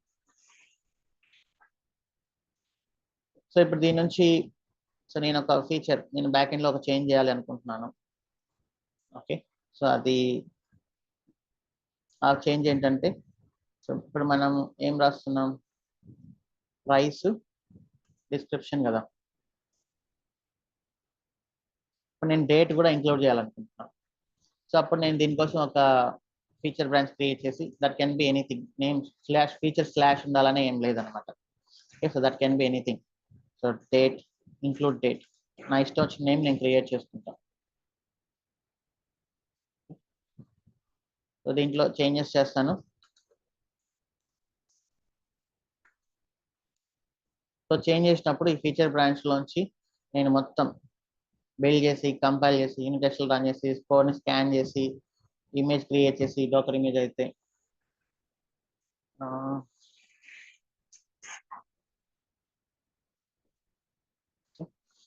అండ్ దెన్ ఫైనల్గా డెవలప్మెంట్లోకి డిప్లాయ్ చేసి, ఫంక్షనల్ టెస్టింగ్ చేసి ఎవ్రీథింగ్ నేను చేస్తాను.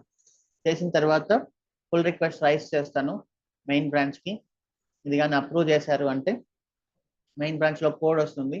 కోడ్ వచ్చిన తర్వాత ఈ మెయిన్ బ్రాంచ్లోంచి నేను ఏ ఎన్విరాన్మెంట్ కావాలంటే అది QA కానీ, UAT కానీ, ప్రీ ప్రోడ్ కానీ, దేనికి కావాలనుకుంటే దానికి అప్లై చేస్తాను. అక్కడ అయిపోయాక వీళ్ళు సైన్ ఆఫ్ ఇస్తారు. టెస్టింగ్ అయిపోయాక ఇదే బ్రాంచ్లోంచి నేను ప్రొడక్షన్కి అప్లై చేస్తాను. అంత సింపుల్గా ఉంటుంది. ఒకవేళ ఎమర్జెన్సీ డిఫెక్ట్ వచ్చినా కూడా సేమ్ ప్రాసెస్, హాట్ ఫిక్స్. ఎంత ఎమర్జెన్సీ అయినా కూడా అట్లీస్ట్ డెవలప్మెంట్లో టెస్ట్ చేయొచ్చు మనం. ఇప్పుడు మీరు క్రియేట్ చేసే ఎమర్జెన్సీ డిఫెక్ట్ ఉండే ఫిక్స్ కొత్త వాటిని క్రియేట్ చేయకూడదు. సో ఈ డెవలప్మెంట్లో చేయొచ్చు, ఆర్ మీ ఇష్టం. చేయాలి వద్దనుకుంటే డైరెక్ట్గా హాట్ ఫిక్స్ క్రియేట్ చేసి బ్రాంచ్ దాంట్లో చేంజెస్ చేసి మెయిన్కి ఇచ్చి ఇదంతా బైపాస్ చేయొచ్చు. QA UAT ఇదంతా బైపాస్ చేసి డైరెక్ట్గా ప్రొడక్షన్లోకి డిప్లాయ్ చేయొచ్చు. ఇక ఇంతే, ఇంకా దీంట్లో ఏమీ లేదు. ఎందుకంటే వెబ్ అప్లికేషన్స్లో మల్టిపుల్ వర్షన్స్ అనేది ఎప్పుడు ఉండదు, రైట్? సో మీరు ఎవరికి ఏది కావాలంటే అది వాళ్ళు ఇష్టం వచ్చినట్లు చేసుకుంటూ వెళ్ళిపోవచ్చు. సో ఇప్పుడు ఈ రోజు నేను రిలీజ్ చేయొచ్చు నా ఫీచర్ని, నెక్స్ట్ ఇంకొక పర్సన్ రేపు అతను రిలీజ్ చేయొచ్చు.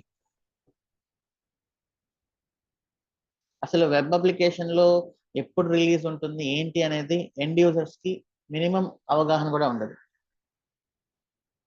సో వాట్సాప్ అయితే అనౌన్స్ చేస్తుంది, మనకు క్లియర్లీ కనిపిస్తుంది. బట్ వెబ్ అప్లికేషన్ అయితే మనకేమన్నా తెలుస్తుందా పలానా డేట్లో ఈ ఫీచర్ వస్తుంది అనేది? అది మనకు చెప్పాల్సిన అవసరం కూడా లేదు కంపెనీస్కి. They will directly release it in to the public. ఇప్పుడు అమెజాన్లో తీసుకుంటే అమెజాన్ రిలీజ్ ఫ్రీక్వెన్సీ,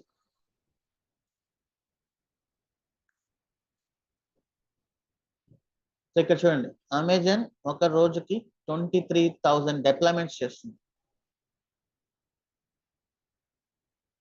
ఇది ఎప్పుడు 4 years బ్యాక్. ఇక్కడ చూడండి, ఒక రోజుకి ఎంత చేస్తుంది, 125,000 డిప్లాయ్మెంట్స్ చేస్తుంది. సో వాళ్ళు ఈ ప్రాసెస్ ఫాలో అయితే చేయగలరా? ఈ ప్రాసెస్ ఫాలో అయితే చేయగలరా? సో ఈ ప్రాసెస్ ఫాలో అయితే definitely they cannot do. So ఈ ప్రాసెస్ ఫాలో అయ్యారనుకోండి, అమెజాన్లో ఎంతమంది డెవలపర్స్ ఉంటారో అంతమంది చేసేసుకుంటూ వెళ్ళిపోవచ్చు, డౌన్ టైం కూడా ఉండదు. సో నేను చేసుకున్నాను, డెవలప్మెంట్లో అయిపోయింది, పుల్ రిక్వెస్ట్ రైస్ చేస్తాను, అయిపోయింది. కొన్నిసార్లు అయితే పుల్ రిక్వెస్ట్ కూడా రైస్ చేయరు వాళ్ళు, కంప్లీట్లీ ఆటోమేషన్ పైన డిపెండ్ అవుతారు. ప్రొడక్షన్లోకి వెళ్ళి చేసేస్తాను, అయిపోయింది. సో 125,000 మెంబర్స్ అయితే ఉండరు కదా. సో నాకు ఈ టైంలో ఒక వర్క్ ఇచ్చారు చేయమని, సో నా ఇష్టం, నేను చేసేసుకొని రిలీజ్ చేసేస్తాను. నేను ఎవరి దగ్గర అప్రూవల్స్ తీసుకోవాల్సిన అవసరం లేదు. అలాంటప్పుడు ఏంటంటే ఈ రిలీజ్ ఉంది కదా, ఈ డెవాప్స్ పైప్ లైన్స్ ఇవన్నీ చాలా స్ట్రాంగ్ ఉండాలి, కంప్లీట్లీ ఆటోమేటెడ్గా ఉండాలి అన్నమాట. So this model is very good for the advanced development. So మీరు బ్రాంచింగ్ స్ట్రాటజీ అన్నప్పుడు ఇది చెప్పండి. So what is your branching strategy? Simple question. So in our project, we have the main branch pointing to the production. So we'll create the feature branches. Okay, we have weekly, we have one release for every 2 weeks. So the our developers actually, we have one release for every 2 weeks. We follow feature branching. Main branch points to production. So our developers create feature branch from main branch. Say they do the development and deploy to dev environment. Okay, if that is success, they will rise PR. Okay, so if the PR is approved, they merge changes to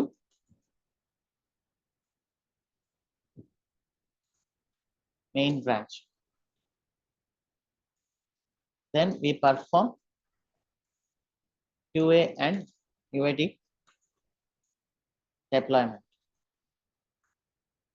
Once we get QA and UAT sign up, we will deploy to production through CR process. So ఇక్కడ CR process అంటే ఏంటి? QA UATలో deploy అయినంత మాత్రాన direct గా వెళ్ళి production లో deploy చేయొచ్చు అనుకుంటున్నారా?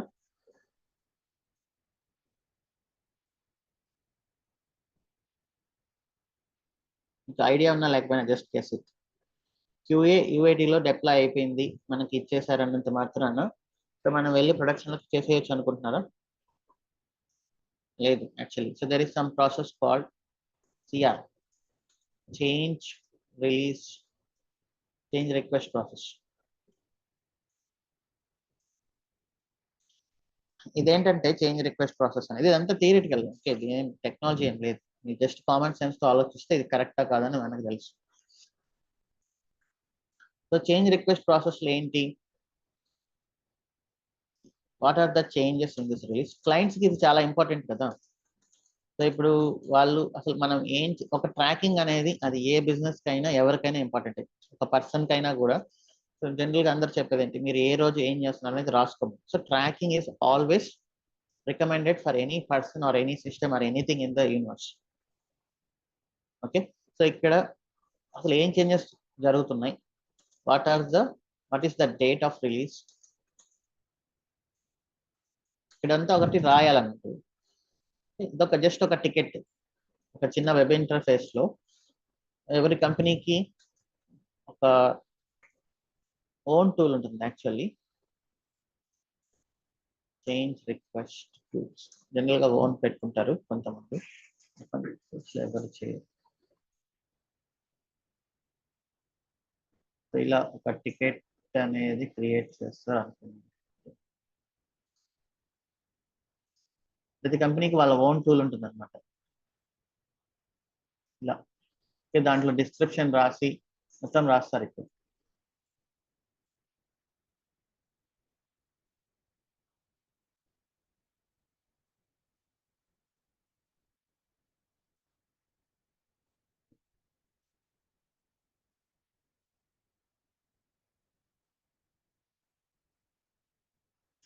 ఇక్కడ ప్రతి కంపెనీకి వాళ్ళ ఓన్ టూల్ ఉంటుంది అనమాట. వాళ్ళు క్రియేట్ చేసి అసలు ఏం జరుగుతుంది రిలీజ్ లో, స్టేటస్ ఏంటి, ప్రియారిటీ ఏంటి, రిస్క్ ఎంత ఉండొచ్చు, ఒకవేళ ఫెయిల్ అయితే రిస్క్ ఎంత ఉండొచ్చు. Okay, what is the date of release, what are the changes, if failure how can we roll back, అంటే రోల్ బ్యాక్ ఎలా చేస్తారు? ప్రతి రిలీజ్ సక్సెస్ అవుతుందని చెప్పలేం కదా. What is the plan? Down time ఉందా లేదా, any downtime. Okay. So QA testing, what happened? UAT testing, what happened? Scans, what happened? ఇవన్నీ ఇక్కడ క్లియర్ గా లాగ్ చేయాలన్నమాట. సో లాగ్ చేసినప్పుడు దీనికి ఫైనల్ గా అంటే ఇదే ట్రాకింగ్ క్లయింట్స్ కి ఏంటంటే ఆఫ్టర్ 1 year మనం లాస్ట్ 1 year లో ఏం చేసాం, ఇప్పుడు ఒక పర్సన్ కి లాస్ట్ 1 year లో ఏం చేశారని చెక్ చేసుకోవాలంటే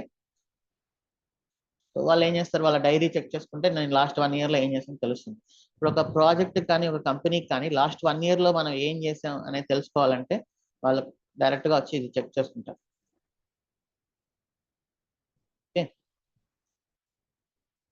సో స్కాన్స్ మొత్తం అందరూ అప్రూవల్ ఇవ్వాలి. ఇక్కడ delivery manager from TCS, okay, QA manager, ఇట్లా ప్రతి ఒక్కరు అప్రూవల్స్ ఇచ్చిన తర్వాత ఫైనల్ గా క్లయింట్ ఈ టికెట్ లోనే అప్రూవల్ ఇవ్వాలి, దీనిపైన ఇవ్వాలి క్లయింట్ అప్రూవల్. ఇదంతా ఇచ్చిన తర్వాత ఆ పర్టికులర్ టైంలో so there is a deployment window. అదేంటి 10th June 2024 లో,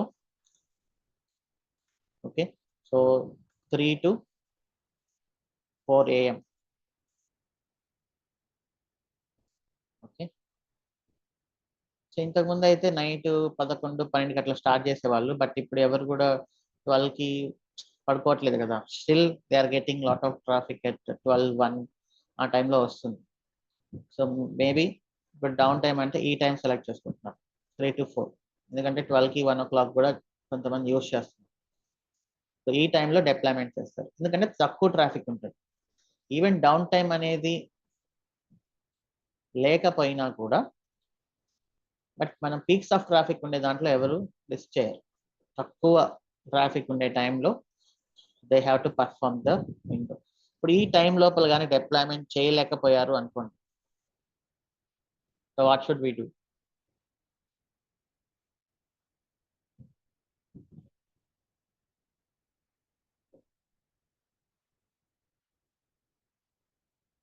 So we need to mark it as deployment failed.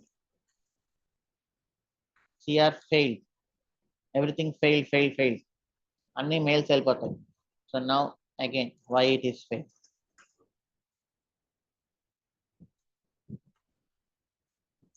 The next release అనేది స్టాప్ చేస్తారు. Stop the next sprint. ఈ స్ప్రింట్ చేసి ఎందుకు ఫెయిల్ అయింది, అది ఎందుకు ఎక్కడ ఫెయిల్ అయింది, ఎందుకు ఫెయిల్ అయింది, అది మళ్ళీ ఫెయిల్యూర్ రాకుండా ఉండాలంటే సో దాన్ని ఏదో అంటారు, ఏంటది, ఒక రిపోర్ట్ సబ్మిట్ చేయడానికి.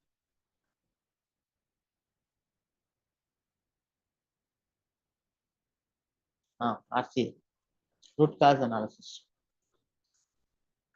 సో ఇదంతా వాళ్ళకి సబ్మిట్ చేసి మళ్ళీ దీనికి క్లయింట్స్ సాటిస్ఫై అయ్యి so we're sorry will not do this again and again, ఇది ఒక్కసారి మమ్మల్ని క్షమించండి అని చెప్తే అప్పుడు క్లయింట్ సాటిస్ఫై అయ్యి సో అప్పుడు నెక్స్ట్ టైం దానికి CR రైస్ చేయడానికి అప్రూవల్ ఇస్తారు.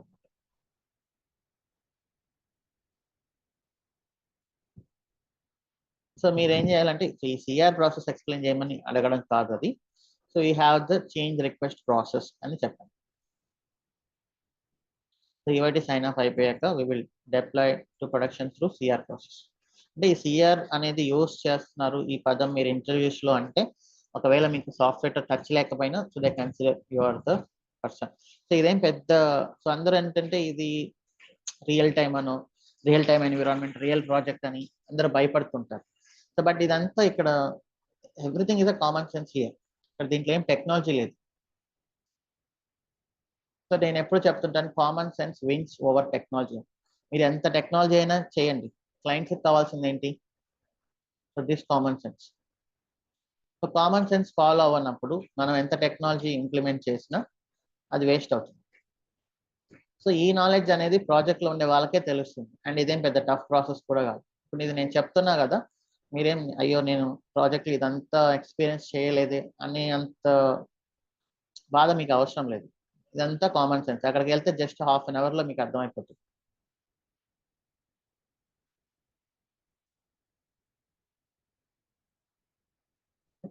సో ఇలా ఉంటుంది క్లియర్ గా.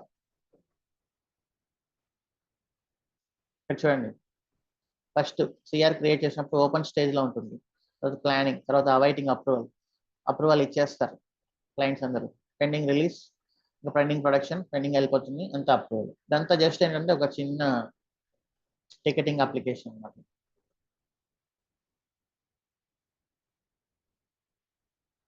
Okay,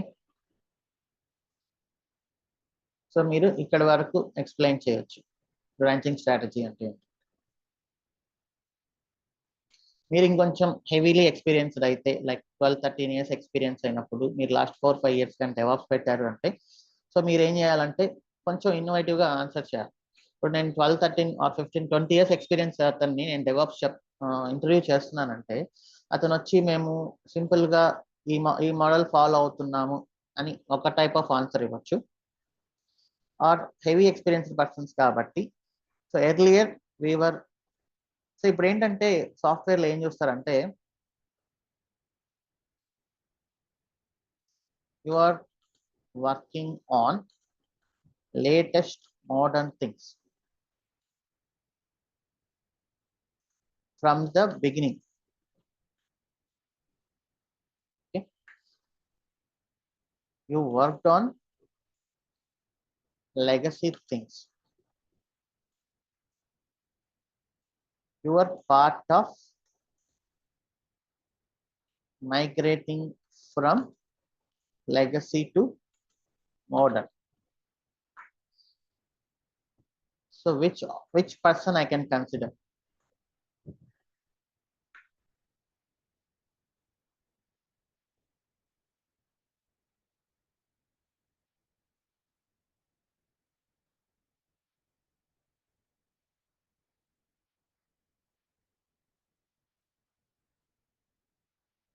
So definitely second person. So second person కి ఒక క్లియర్ పిక్చర్ ఉంది, ఓల్డ్ అప్లికేషన్స్ ఎలా ఉండేటివి, దాంట్లోని డిసడ్వాంటేజెస్ ఏంటి, సో దానివల్ల ఎందుకు మనం మూవ్ అవ్వాల్సి వచ్చింది. సో ఈ మైగ్రేషన్ ప్రాజెక్ట్ లో పార్ట్ అయ్యాడు, లెగసీ థింగ్స్ తెలుసు, మోడర్న్ థింగ్స్ తెలుసు. ఇప్పుడు రేపు ఇంకెప్పుడైనా మైగ్రేషన్ చేయాలి అనుకున్నప్పుడు కొత్త అడ్వాన్స్ వాటికి, so he is the ideal person. ఇప్పుడు మోర్ దాన్ 10 years ఎక్స్పీరియన్స్ వాళ్ళు ఈ రకంగా ఆన్సర్ చేయడం కంటే, నేను ఎందుకు ఇదంతా చెప్పాను అంటే, అవసరం లేకపోయినా this will be useful for experienced engineers. So you have to tell, earlier we were using Git flow model where we had main branch, development branch, release branch, hotfix branch, feature branching. Okay, recently, like last 4 years back, we migrated to the Git flow branch. Feature branching model. So now we have migrated our monolithic application to the microservices. So we migrated our branching strategy from Git flow to feature branching strategy. And we have now main branch and production, main branch that is pointing to production, and everything else is called as feature branch. ఈ process అంతా చెప్పొచ్చు. So now, so you are justified yourself as a highly experienced person. So చాలా మంది 15-16 years 20 years experience వాళ్ళు కూడా భయపడేది ఏంటంటే, they may be work in lot of technologies, but కొంచెం స్మార్ట్నెస్ అనేది కొంచెం థింక్ చేయాలి. మనం ఏం చెప్తే అవతల పర్సన్ కి మనకు అతనికి నచ్చుతుంది అనేది థింక్ చేసినప్పుడు will answer as a second person. మీరు భయపడుతున్నప్పుడు, ఒకవేళ అయ్యో లేదు నాకు ఎక్కువ ఎక్స్పీరియన్స్ ఉంది, నా నుంచి ఎక్కువ ఎక్స్పెక్ట్ చేస్తారు అనుకున్నప్పుడు, సో చాలా మంది ఏంటంటే ఇలా ఆన్సర్ చేస్తారు ఎక్కడైనా నేర్చుకున్న, ఏదైనా యూట్యూబ్ వీడియో చేసినప్పుడు. సో 20 years ఎక్స్పీరియన్స్ పర్సన్ నుంచి ఈ టైప్ ఆఫ్ ఆన్సర్ వాళ్ళకి మేబీ ఓకే, బట్ ఈ ఆన్సర్ అంత ఫిక్స్ అయిపోయింది. Okay, so this guy is good. ఇంకా మనం ఇతన్ని పెద్దగా, అంటే వాళ్ళు ఫిక్స్ అయిపోతారు మైండ్ లో, ఇతన్ని సెలెక్ట్ చేసేయచ్చు అని. ఓకే, సో ఇది the whole branching strategy. I took around 1 full day. ఎందుకంటే ఇది ఇక్కడ మీకు క్లారిటీ, 3 years ఎక్స్పీరియన్స్ అయినప్పుడు మీకు ప్రాపర్గా అర్థమైంటే ఇదైనా చెప్పొచ్చు, ఇదైనా చెప్పొచ్చు.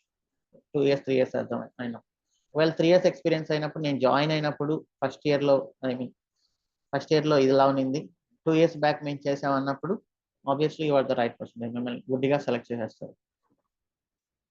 So this is very important question into the interviews.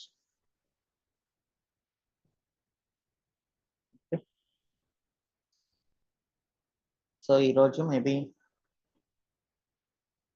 ఇక్కడితో స్టాప్ చేద్దాం. మనం రేపటి నుంచి రేపు కొన్ని కిట్ డిస్కస్ చేసి కొన్ని థింగ్స్ లైక్ కొన్ని commands we can start Jenkins అనమాట. Any questions now? Any person who wants to share their experience, ఎక్కడైనా please raise your hand if you are more experienced and you have seen these things. So నేను 2012 join అయినప్పుడు I saw my seniors, they are sleeping in the offices. 2 days 3 days office లోనే ఉండేవాళ్ళు. ఒక production release అయింది. Definitely I'm sure there will be some experienced persons here. Please raise your hand.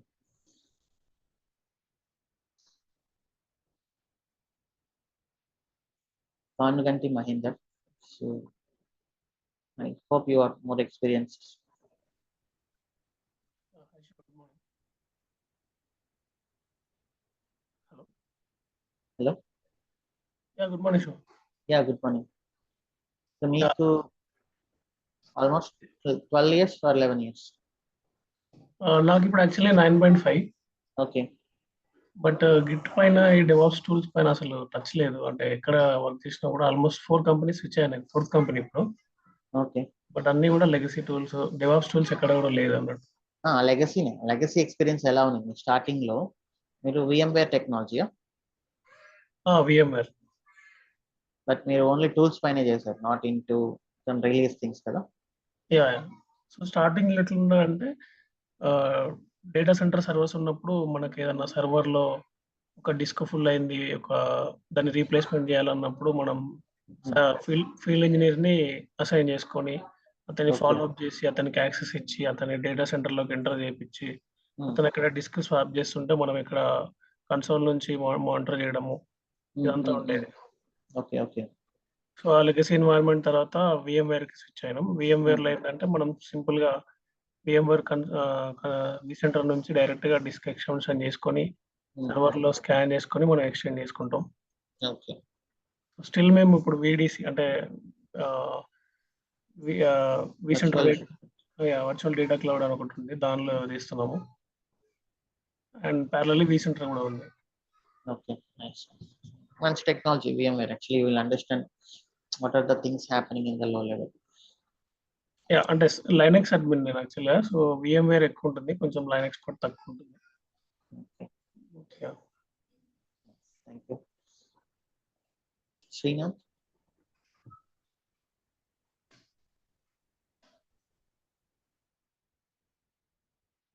Hi Srinath.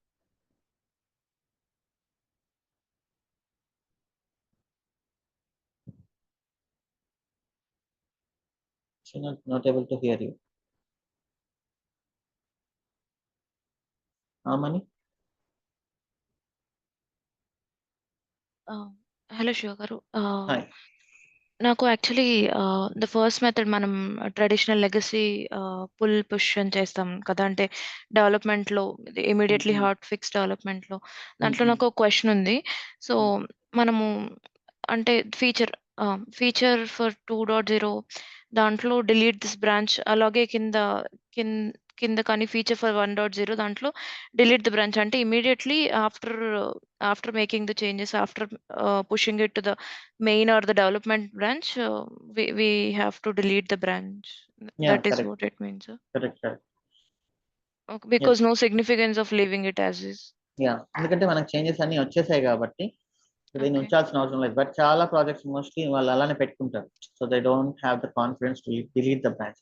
అదేమవుతుందంటే after 2-3 years తర్వాత ఒక 40-50 branches అయిపోతాయి దాంట్లో. అప్పుడు clone చేస్తున్నా కూడా ఆ మెమరీ అనేది సరిపోకపోవడం అలా అంతా జరుగుతుంది actually. Okay. This is question. And change request గురించి మీరు చెప్పారు కదా, అంటే నేను చేసే దాంట్లో చేంజ్ రిక్వెస్ట్ ఉంటుంది.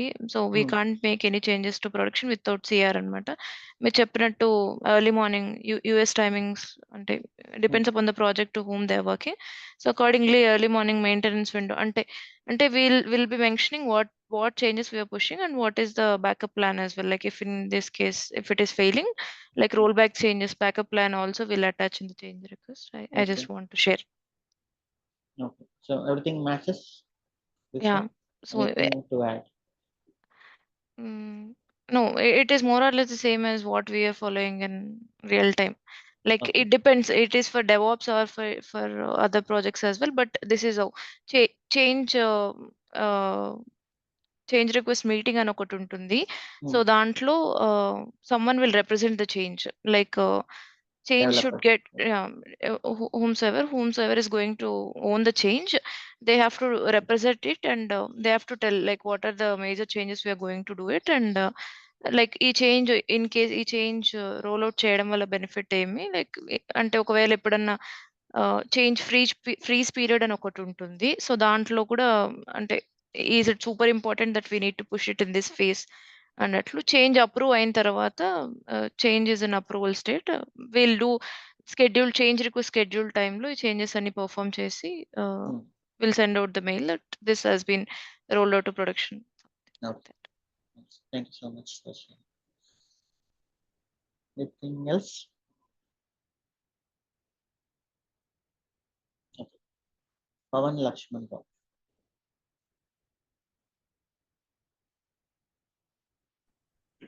హాయ్ అన్న, good morning. Hi. Good morning. ఇక్కడ డిప్లాయ్మెంట్ విండో అనేది మనం 3 to 4 AM తీసుకున్నాం కదా. Hmm. అంటే ప్రతి కంట్రీలో సేమ్ టైం జోన్ ఉండదు కదా, అప్పుడు ఏం చేస్తామన్నా? ఇది ఆ కంట్రీ టైం జోన్. అర్థం కాలేదు. మీరు యుఎస్ చేస్తున్నప్పుడు యుఎస్ లో 3 to 4, ఇండియా చేస్తున్నప్పుడు ఇండియాలో 3 to 4. అంటే ఇప్పుడు యాక్చువల్ గా వాట్సాప్ అనేది ఓవరాల్ ఇండియా ఒకటే ఉంటది. సారీ, ఇది వాట్సాప్ అనేది అది వేరే. సో అది వాళ్ళు ఏం చేస్తారంటే అప్డేట్ అనేది పుష్ చేస్తారు ప్లే స్టోర్ లోకి. అది మీరు ఎప్పుడైతే అప్డేట్ చేసుకుంటారో అప్పుడు మీకు ఆ చేంజెస్ వస్తుంది. Okay okay. ఇప్పుడు మీకు డెస్క్టాప్ సాఫ్ట్వేర్ లో ఏదైనా బగ్ వచ్చిందంటే వాళ్ళు ఒక ఫిక్స్ అనేది ఇస్తారు. ఆ ఫిక్స్ ని మీరు డౌన్లోడ్ చేసుకొని మీరు ఎప్పుడైతే ఇన్స్టాల్ చేసుకుంటారో అప్పుడే మీకు బగ్ క్లియర్ అవుతుంది. Okay okay.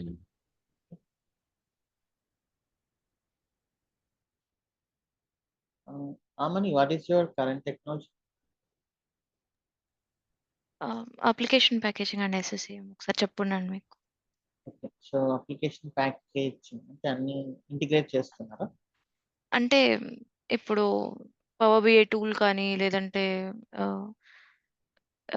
మాంగోడిబి కానీ డేటాబేస్ ఇట్లా టూల్స్ జావా కానీ లార్జ్ స్కేల్లో డేటాబేస్కి పుష్ చేయడం అనమాట. అంటే రా ఫైల్స్ మనము వెండర్ నుంచి మైక్రోసాఫ్ట్ నుంచి కానీ ఏదైనా తీసుకొని కస్టమైజేషన్స్ అంటే వాళ్ళకి రీబూట్ ప్రాంప్ట్ రాకూడదు, లేదంటే షార్ట్ కట్ లాంచ్ చేసిన తర్వాతనే ప్రిఫరెన్సెస్ ఇలా సెట్ చేయాలి, అవన్నీ సమ్ టూల్స్ ఉంటాయి.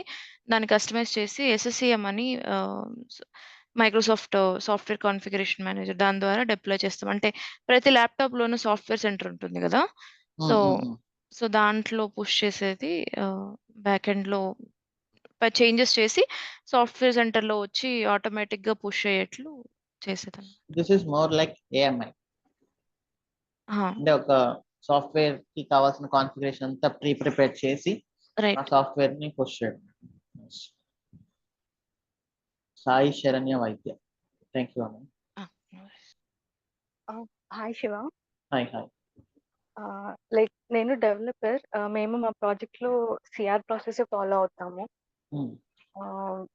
వి will raise Jira request like production migration కి, అండ్ బిట్ బకెట్ వాడుతుండే, రీసెంట్ గా గిట్ హబ్ కి మైగ్రేట్ అయ్యాము. మేము అలాగే లైక్ మెయిన్ బ్రాంచ్ ఉంటుంది, అండ్ వాట్ ఎవర్ కొత్త సిఆర్ వస్తే దానికి సంబంధించి ఫీచర్ బ్రాంచ్ ఒకటి చెక్అవుట్ చేసేసి డెవలప్ చేసి మళ్ళీ బ్రాంచ్ కి కమిట్ చేసి మర్జ్ చేసేస్తాం మెయిన్ బ్రాంచ్ కి. దెన్ అక్కడి నుంచి డిప్లాయ్ చేస్తాం QA కి, అండ్ QA టెస్టింగ్ అయిపోయాక మళ్ళీ ఒక జీరా రేజ్ చేసి UAT కి యాక్సెస్ ఉండదు. UAT మైగ్రేట్ అయిన తర్వాత మళ్ళీ UAT టెస్టర్స్ అది టెస్ట్ చేసిన తర్వాత మళ్ళీ ప్రొడక్షన్ డిప్లాయ్మెంట్ కి మళ్ళీ ఒక జీరా టికెట్ రైజ్ చేస్తాము. అండ్ ఈ జీరా టికెట్స్ లో we give that release notes, deployment కి రిలేటెడ్, అంటే మీరు అన్నట్టు ఏం ఫైల్ చేంజెస్ ఉన్నాయి, అండ్ టైమింగ్స్, ఇంకా అలాంటి కాన్ఫిగరేషన్స్ అన్ని ఇస్తాము. And one file we give them like only config changes ఉన్నాయా లేకపోతే జార్ చేంజెస్ కూడా ఉన్నాయా, అలాంటివి ఇస్తాము details Hmm. To the deployment. వాళ్ళు ఇంకా డిప్లాయ్ చేశాక వి విల్ రీచెక్ అనమాట. Whatever you said, like we exactly follow the same. Thank you so much. And one more doubt, ఇప్పుడు ఇది డెవలపర్స్ కి ఓకే, లైక్ డెవాప్స్ కూడా, అంటే మనం ఇప్పుడు ఆన్సిబుల్ కాన్ఫిగరేషన్ అలా ఏమైనా చేంజెస్ ఉన్నప్పుడు కూడా ఇదంతా ప్రాసెస్ ఫాలో అవుతాం. ఎవరైనా ఈ ప్రాసెస్ ఫాలో అవడం, ప్రొడక్షన్ లో కన్నా ప్రొడక్షన్ లో ఏదైనా కూడా, అది ఇన్ఫ్రా చేంజెస్ అయినా డెవలప్మెంట్ చేంజెస్ అయినా ప్రతి ఒక్కరూ ఆ ప్రాసెస్ ని ఫాలో అవ్వాల్సిందే. సపరేట్ గా క్యూఏ టీమ్స్ డెవాప్స్ కి కూడా అంటే ఉంటాయా? లైక్ మనం చేసే చేంజెస్ కి కూడా వేరే టీమ్ టెస్ట్ చేస్తుందా? అట్లా ఏముండదు, క్యూఏ టీమ్ డెవలప్స్ వాళ్ళే చేసుకుంటారు, అది అప్లికేషన్ టెస్టింగ్ కాదు కాబట్టి. సో ప్రాజెక్ట్ కోడ్ ని బట్టి జీరాలో వర్క్ ఫ్లో చేంజ్ చేస్తారు. అంటే ఇప్పుడు ఒక ప్రాజెక్ట్ అనేది డెవలప్మెంట్ ప్రాజెక్టా, ఇప్పుడు మన ఎక్స్పెన్స్ ఇన్ఫ్రా డెవ్ ఉంది, so this is not a development project. So దీనికి డెవ్, క్యూఏ, యూఐటి అలా ఉండొచ్చు, ఉండకపోవచ్చు. బట్ టెస్టింగ్ అనేది ఆబ్వియస్లీ మాన్యువల్ గానే చేస్తారు. యా, ఇప్పుడు అక్కడ బ్రాంచ్ ఏమి ఉండదు కదా అలాంటి ఇప్పుడు. వాళ్ళు కూడా సేమ్ బ్రాంచింగ్ ఫాలో అవుతారు, సేమ్ బ్రాంచింగ్ ఫాలో అవుతారు, సేమ్ ప్రాసెస్. బట్ ఆ టెస్టింగ్ స్కానింగ్ దగ్గర మాత్రం అంత ఉండదు అక్కడ. సో అది వాళ్ళ అప్రూవల్స్ అవి తీసుకొని, ఇన్ఫ్రాస్ట్రక్చర్ అప్రూవల్స్, ఇన్ఫ్రాస్ట్రక్చర్ లీడ్ అని ఉంటారు, వాళ్ళ అప్రూవల్స్ అవన్నీ తీసుకున్న తర్వాతనే వాళ్ళ ఇన్ఫ్రాలో చేంజెస్ చేస్తారు. ఇన్ఫ్రాలో చేంజెస్ చేయడం అంటే మోస్ట్లీ డౌన్ టైం ఉండదు అక్కడ. ఏంటంటే వాళ్ళు కొత్త ఇన్ఫ్రాని క్రియేట్ చేయడము, ఆర్ ఓల్డ్ ఇన్ఫ్రాని డిలీట్ చేయడం, డౌన్ టైం అనేది లేకుండానే చూసుకుంటారు మోస్ట్లీ. అదేదో మేజర్ చేంజ్ అది తప్ప. But same process for every. Thank you so much. Thank you. Hello Shiva. Yeah, hi. Shiva, నాకు గిట్లో మనకి కోడ్ అనేది మర్జ్ అయినప్పుడు ఓవర్ రైడ్ అవుతుందా? ఓవర్ రైడ్ అంటే గిట్ చెక్ చేసుకొని కాన్ఫ్లిక్ట్స్ లేకపోతే ఓవర్ రైడ్ చేస్తుంది. సపోజ్ ఒక 3-4 డెవలపర్స్ ఉన్నారు, so at the same time వాళ్ళు డెవలప్ చేస్తుంటారు కదా, సో అప్పుడు కాన్ఫ్లిక్ట్ ఏమన్నా? ఇప్పుడు ఒక డెవలపర్ పుష్ చేసేసి వెళ్ళిపోయింది అనుకోండి మైండ్లోకి, నేను మనం చూసాం. ఇంకొక డెవలపర్ పుష్ చేయడానికి ట్రై చేసినప్పుడు కాన్ఫ్లిక్ట్ ఏదైనా ఉంటే మెర్జ్ అవ్వదు. అప్పుడు ఏం చేయాలి, వాళ్ళిద్దరు కూర్చొని రిజాల్వ్ చేసుకోవాలి. కాన్ఫ్లిక్ట్ ఏం లేనప్పుడు మెర్జ్ అయిపోతుంది. Okay, thank you Shiva. Brahmam. Hello. Yeah, hi.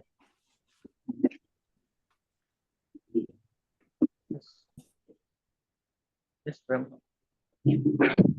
Sir, ఇది మెర్జ్ కాన్ఫిగ్స్ అవుతుంది కదా, అది రిజాల్వ్ అయినట్టు మనకి ఎలా తెలుస్తుంది సార్? అది మెర్జ్ అయింది అంటే రిజాల్వ్ అయినట్టే.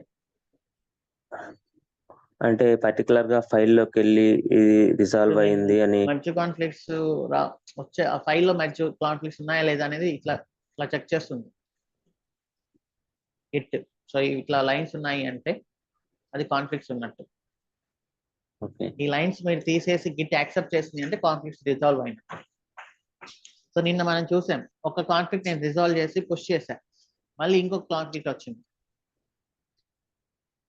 సో గిట్ యాక్సెప్ట్ చేసే వరకు మనం పుష్ చేస్తూ ఉండాలి.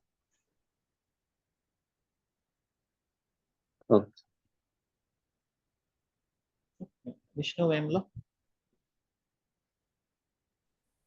Hi Shiva, good morning. Hi, good morning. Currently నేను support so same CR process same చేస్తాము. ఎవ్రీ క్వార్టర్ కి మాకు ఇన్స్పెక్షన్ ఉంటుంది, దానికి కొంచెం క్లారిటీగా రావట్లేదు. మీకు ఏ సపోర్ట్? అప్లికేషన్ సపోర్టా? Application support. ఓకే, అంటే సర్వర్స్ ని రీస్టార్ట్ చేయాల్సి వచ్చినప్పుడు, ప్రొడక్షన్ రిలీజెస్ అప్పుడు. అలా అంటే మేము మొత్తం లాస్ట్ ఇయర్ స్ప్రింట్ అప్లికేషన్ కి సపోర్ట్ చేసేవాళ్ళం. సో అది డీకమిషన్ అయిపోయింది. So T mobile application, so T mobile and metro రెండు వర్క్ చేస్తున్నాం. పోర్టింగ్ సపోర్ట్ అనేది. porting number T-Mobile. ఏ porting. Country? US? US T-Mobile porting number porting system. So ఇప్పుడు కొత్త ప్రాజెక్ట్లో సో ఎనీ క్లయింట్స్ ఏమన్నా బగ్స్ అయినా లేకపోతే కొత్త ఫీచర్స్ కావాలన్నా సో ఎవ్రీ వీక్ ఏదైనా డెవలప్మెంట్ వాళ్ళు ఫీచర్స్ చేయడం ఎవ్రీ వీక్ ఏదో ప్యాచింగ్ ఉండడం ఉంటుంది. టీవీ సర్వర్లకి అప్గ్రేడ్ కావచ్చు, ఒరాకిల్ అప్గ్రేడ్ సో ఇలా చేస్తుంటాను. సో యాజ్ అప్లికేషన్ సపోర్ట్ గా సో మేము server health checks, securitisation, queue manager, front end, back end, so దీంట్లో మనం so stopping and stop the application and start the application so front end, back end, DB so మనం start చేసేటప్పుడు same use చేస్తున్నాం మా application. Nice, thank you so much. ఇక నేను మొత్తం కూడా ఎవ్రీథింగ్ ఈ కోర్స్ చేసిన పర్పసే ప్రాజెక్ట్లో ఎలా జరుగుతుంది అనేది ఓవరాల్గా నేనే థింక్ చేసి మొత్తం నేను 12 years ఎక్స్పీరియన్స్లో స్టార్ట్ చేసినప్పటి నుంచి ప్రాజెక్ట్స్ ఎలా చేంజ్ అయ్యాయి, టెక్నాలజీస్ ఎలా చేంజ్ అయ్యాయి అనేది క్లియర్గా నేనే ఒకసారి రిమెంబర్ చేసుకొని so we design this course అనమాట. So you will get every point of time. You will so మీకు నేను రియల్ టైంలో పని చేయలేదు అనే ఫీల్ అనేది అవసరం లేదు. So this is what it happens. Okay, Yashwant Kumar. And definitely question అడుగుతారు ఇంటర్వ్యూస్లో, హౌ మీరు ఎలా చేంజెస్ని ప్రొడక్షన్లోకి మూవ్ చేస్తారు అనే క్వశ్చన్ డెఫినెట్లీ అడుగుతారు if they want to understand your real experience. Okay, so question from Yashwant Kumar. Hi Shiva, is my voice audible? Yes, audible. Yeah, thank you. So basic గా నాకు చిన్న doubt Shiva, మన గిట్స్ లో కాకుండా జెంకిన్స్ యాక్చువల్ గా మైక్రో సర్వీసెస్ ఫ్లో ఉంది కదండి.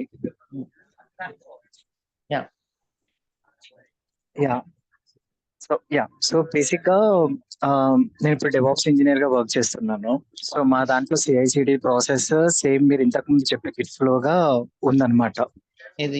So మీరు స్టార్టింగ్ చెప్తున్నప్పుడు ఎగ్జాక్ట్లీ సేమ్ అలానే ఉంది. ఇంతకు ముందు మీరు ఒక పిక్ చూపించారు కదా, ఇది ఉంది. సో మా మేనేజర్ వచ్చేసి QA మేనేజర్ 1 day లో డెవ్ టీమ్ ఏదైతే డెవలప్ చేస్తున్నారో సేమ్ అదే QA కి రావాలి, అలా ప్లాన్ చేయండి అని చెప్పారు. సో నాకు ఇప్పుడు ఒక క్లారిటీ వచ్చింది. ఆ బ్రాండ్ స్ట్రాటజీ మీరు చూపించారు కదా, ఇది కాకుండా సో అది ఫాలో అవుతే with that it will be possible అని చెప్పేసి. సో నాకు ఇప్పుడు ఒక డౌట్ ఏంటి అంటే, ఎగ్జాక్ట్లీ మేము Kubernetes మీద హోస్ట్ చేస్తున్నాము. బేసిక్ గా మాది ఒక ప్రొడక్ట్ బేస్డ్ కంపెనీ.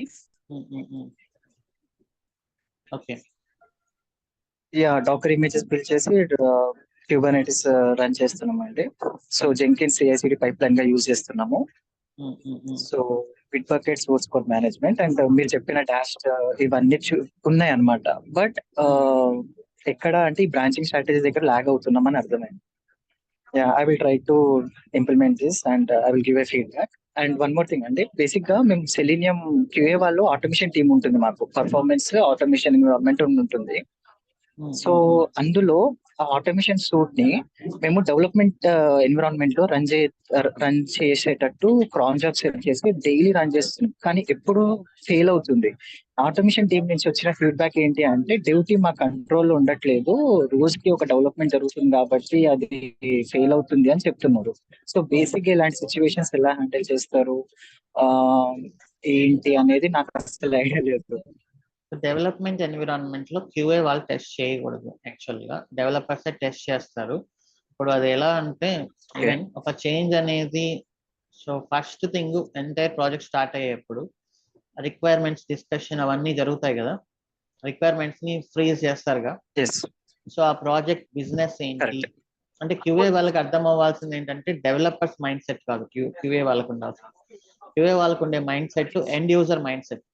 ఇప్పుడు ఫేస్బుక్ లో పనిచేసే QA వాళ్ళు ఎలా చేయాలంటే, వాళ్ళు ఫేస్బుక్ ని కంటిన్యూస్ గా యూజ్ చేస్తున్నారు, అంటే ఒక యూజర్ లాగా. ఇప్పుడు ఒక ఫేస్బుక్ అడిక్ట్ అయిన పర్సన్ ఎలా అయితే ఫేస్బుక్ ని యూజ్ చేస్తారో, ఫేస్బుక్ లో ఉండే క్యూఏ టీం వాళ్ళు రోజు అదే పని. ఇప్పుడు మనం రోజంతా ఒక 8 hours ఇన్స్టాగ్రామ్ మీద ఉన్నాం అనుకోండి, అందరు ఏమంటారు, వీటికి ఎప్పుడు మొబైల్ పిచ్చే, వీడు దీంట్లోనే ఉంటాడు, ఎప్పుడు సోషల్ మీడియా పిచ్చి, సోషల్ మీడియాలో ఉంటాడు. బట్ ఇన్స్టాగ్రామ్ లో పనిచేసే క్యూఏ ఇంజనీర్స్ వాళ్ళు 8 hours ఏం చేయాలి? ఆ ఇన్స్టాగ్రామ్ ని ఒక పిచ్చి పెట్టిన పర్సన్ లాగా దాన్ని టెస్ట్ చేస్తూ ఉండాలి. So that is their work. మనం ఎలా అయితే డెవలప్మెంట్ డెవలప్స్ పైన వర్క్ చేస్తాం, ఇన్స్టాగ్రామ్ లో ఉండే క్యూఏ వాళ్ళు దానిపైన చేస్తుంటారు. సో వాళ్ళకి ఒక డాక్యుమెంట్ వస్తుంది క్లయింట్స్ నుంచి, రిక్వైర్మెంట్స్ డాక్యుమెంట్, అండ్ మన ఇన్స్టాగ్రామ్ అనేది యూజర్స్ ఎలా రిసీవ్ చేసుకోవాలనేది. సో వాళ్ళు ఆ మైండ్ సెట్ తో దాన్ని ఎప్పుడు టెస్ట్ చేస్తూ ఉంటారు అనమాట. ఒక కొత్త ఫీచర్ వచ్చినప్పుడు, ఒక ఇన్స్టాగ్రామ్ లో ఒక కొత్త ఫీచర్ రిలీజ్ చేయాల్సి వచ్చినప్పుడు, ఇన్స్టాగ్రామ్ వాళ్ళు ఏం చేస్తారంటే దానికి ఒక డాక్యుమెంట్ క్లియర్ గా చేస్తారు. మనం ఈ ఫీచర్ ఎందుకు రిలీజ్ చేస్తున్నాం, మన యూజర్ ఎక్స్పీరియన్స్ ఇలా ఉండాలి అనేది వాళ్ళకి ఒక ఐడియా క్యూఏ వాళ్ళకి ఇచ్చేస్తారు అది. సో దాన్ని అది ఇచ్చేస్తారు, రిలీజ్ నోట్స్ ఇచ్చేస్తారు. క్యూఏ వాళ్ళు చేయాల్సిన మొదటి పని ఆ డాక్యుమెంట్ ని 1కి 10 సార్లు చదువుకోవడం. సో అప్పుడు డెవలప్మెంట్ టీం వాళ్ళు టెస్ట్ చేస్తారు దాన్ని.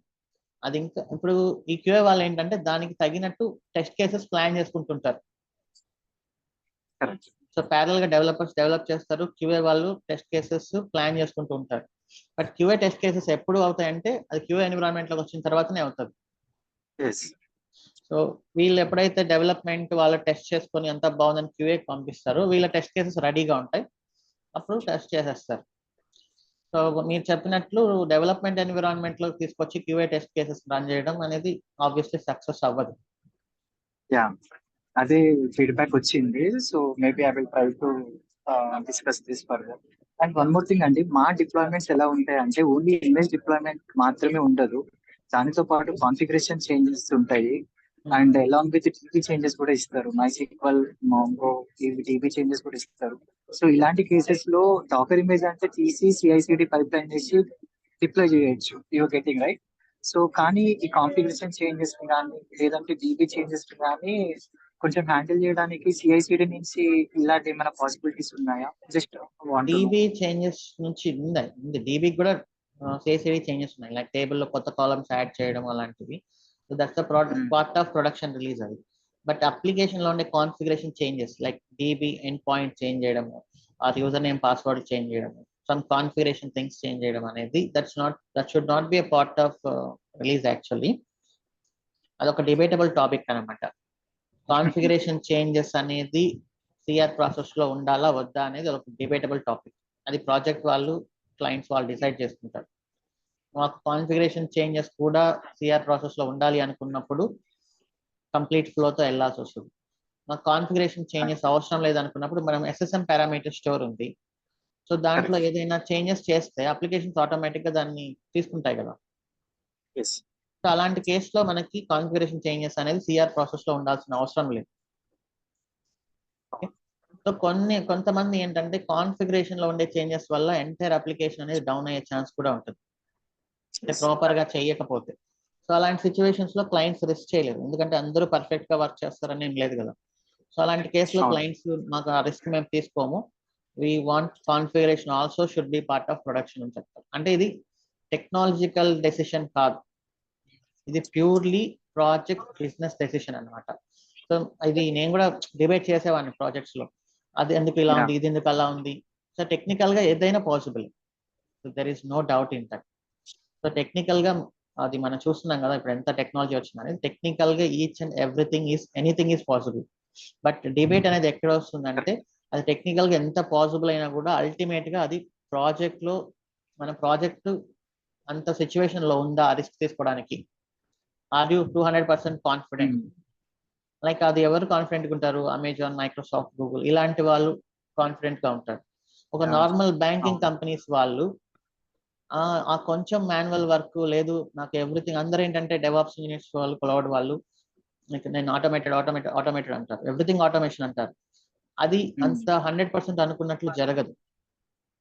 అలాంటి సిచ్యువేషన్ లో ఇప్పుడు ఒక బ్యాంక్ లో మనం చేసిన ఒక చిన్న కాన్ఫిగరేషన్ చేంజ్ వల్ల ఒక అప్లికేషన్ అనేది, సో నేను చూసాను రీసెంట్ గా కొన్ని banks, like I was working in Singapore, అది ఒక చిన్న అథెంటికేషన్ ప్రాబ్లం లో ఉండే ఒక చిన్న ప్రాబ్లం వల్ల ఒక 2-3 days డౌన్ అయిపోయింది ఆ bank. So so 2-3 days down అయిపోవడం వల్ల lakhs of dollars పే చేయాల్సి వచ్చింది. లైక్ రిజర్వ్ బ్యాంక్ అనుకోండి, రిజర్వ్ బ్యాంక్ కి lakhs of dollars పే చేయాలి. ఇప్పుడు నిన్న హెచ్డిఎఫ్సి బ్యాంక్ కూడా రీసెంట్ గా కొన్ని ఇష్యూస్ వచ్చాయి లాస్ట్ ఫ్యూ ఇయర్స్ బ్యాక్. ఒక బ్యాంక్ ఎప్పుడైతే 2-3 hours మించి డౌన్ టైం ఉంటుందో అప్పుడు ఏం జరుగుతుందంటే అది ఓవరాల్ కంట్రీ యొక్క ఫైనాన్షియల్ సిచ్యువేషన్ పైన ఎఫెక్ట్ వస్తుంది. ఇండియన్ బ్యాంకింగ్ సిస్టమ్ అనేది అంత ప్రాపర్ గా లేదు అనే ఒక న్యూస్ బయటకు వెళ్తుంది అనమాట. సో ఆర్బీఐ రెస్ట్రిక్షన్స్ ఉంటాయి. ఇలాంటివన్నీ కంప్లైంట్సెస్ ఉండడం వల్ల టెక్నికల్ గా ఎంత పాసిబుల్ అయినా ఆ రిస్క్ తీసుకోరు క్లయింట్స్. ఓకే, సో వాళ్ళు చెప్పినప్పుడు లేదు మా కాన్ఫిగరేషన్ అనేది దీంట్లోనే ఉండాలి అన్నప్పుడు we must accept it. Thanks Shivan, thank you. Most welcome. So that's all for today's session. Thanks so much. See you in tomorrow's session. Bye.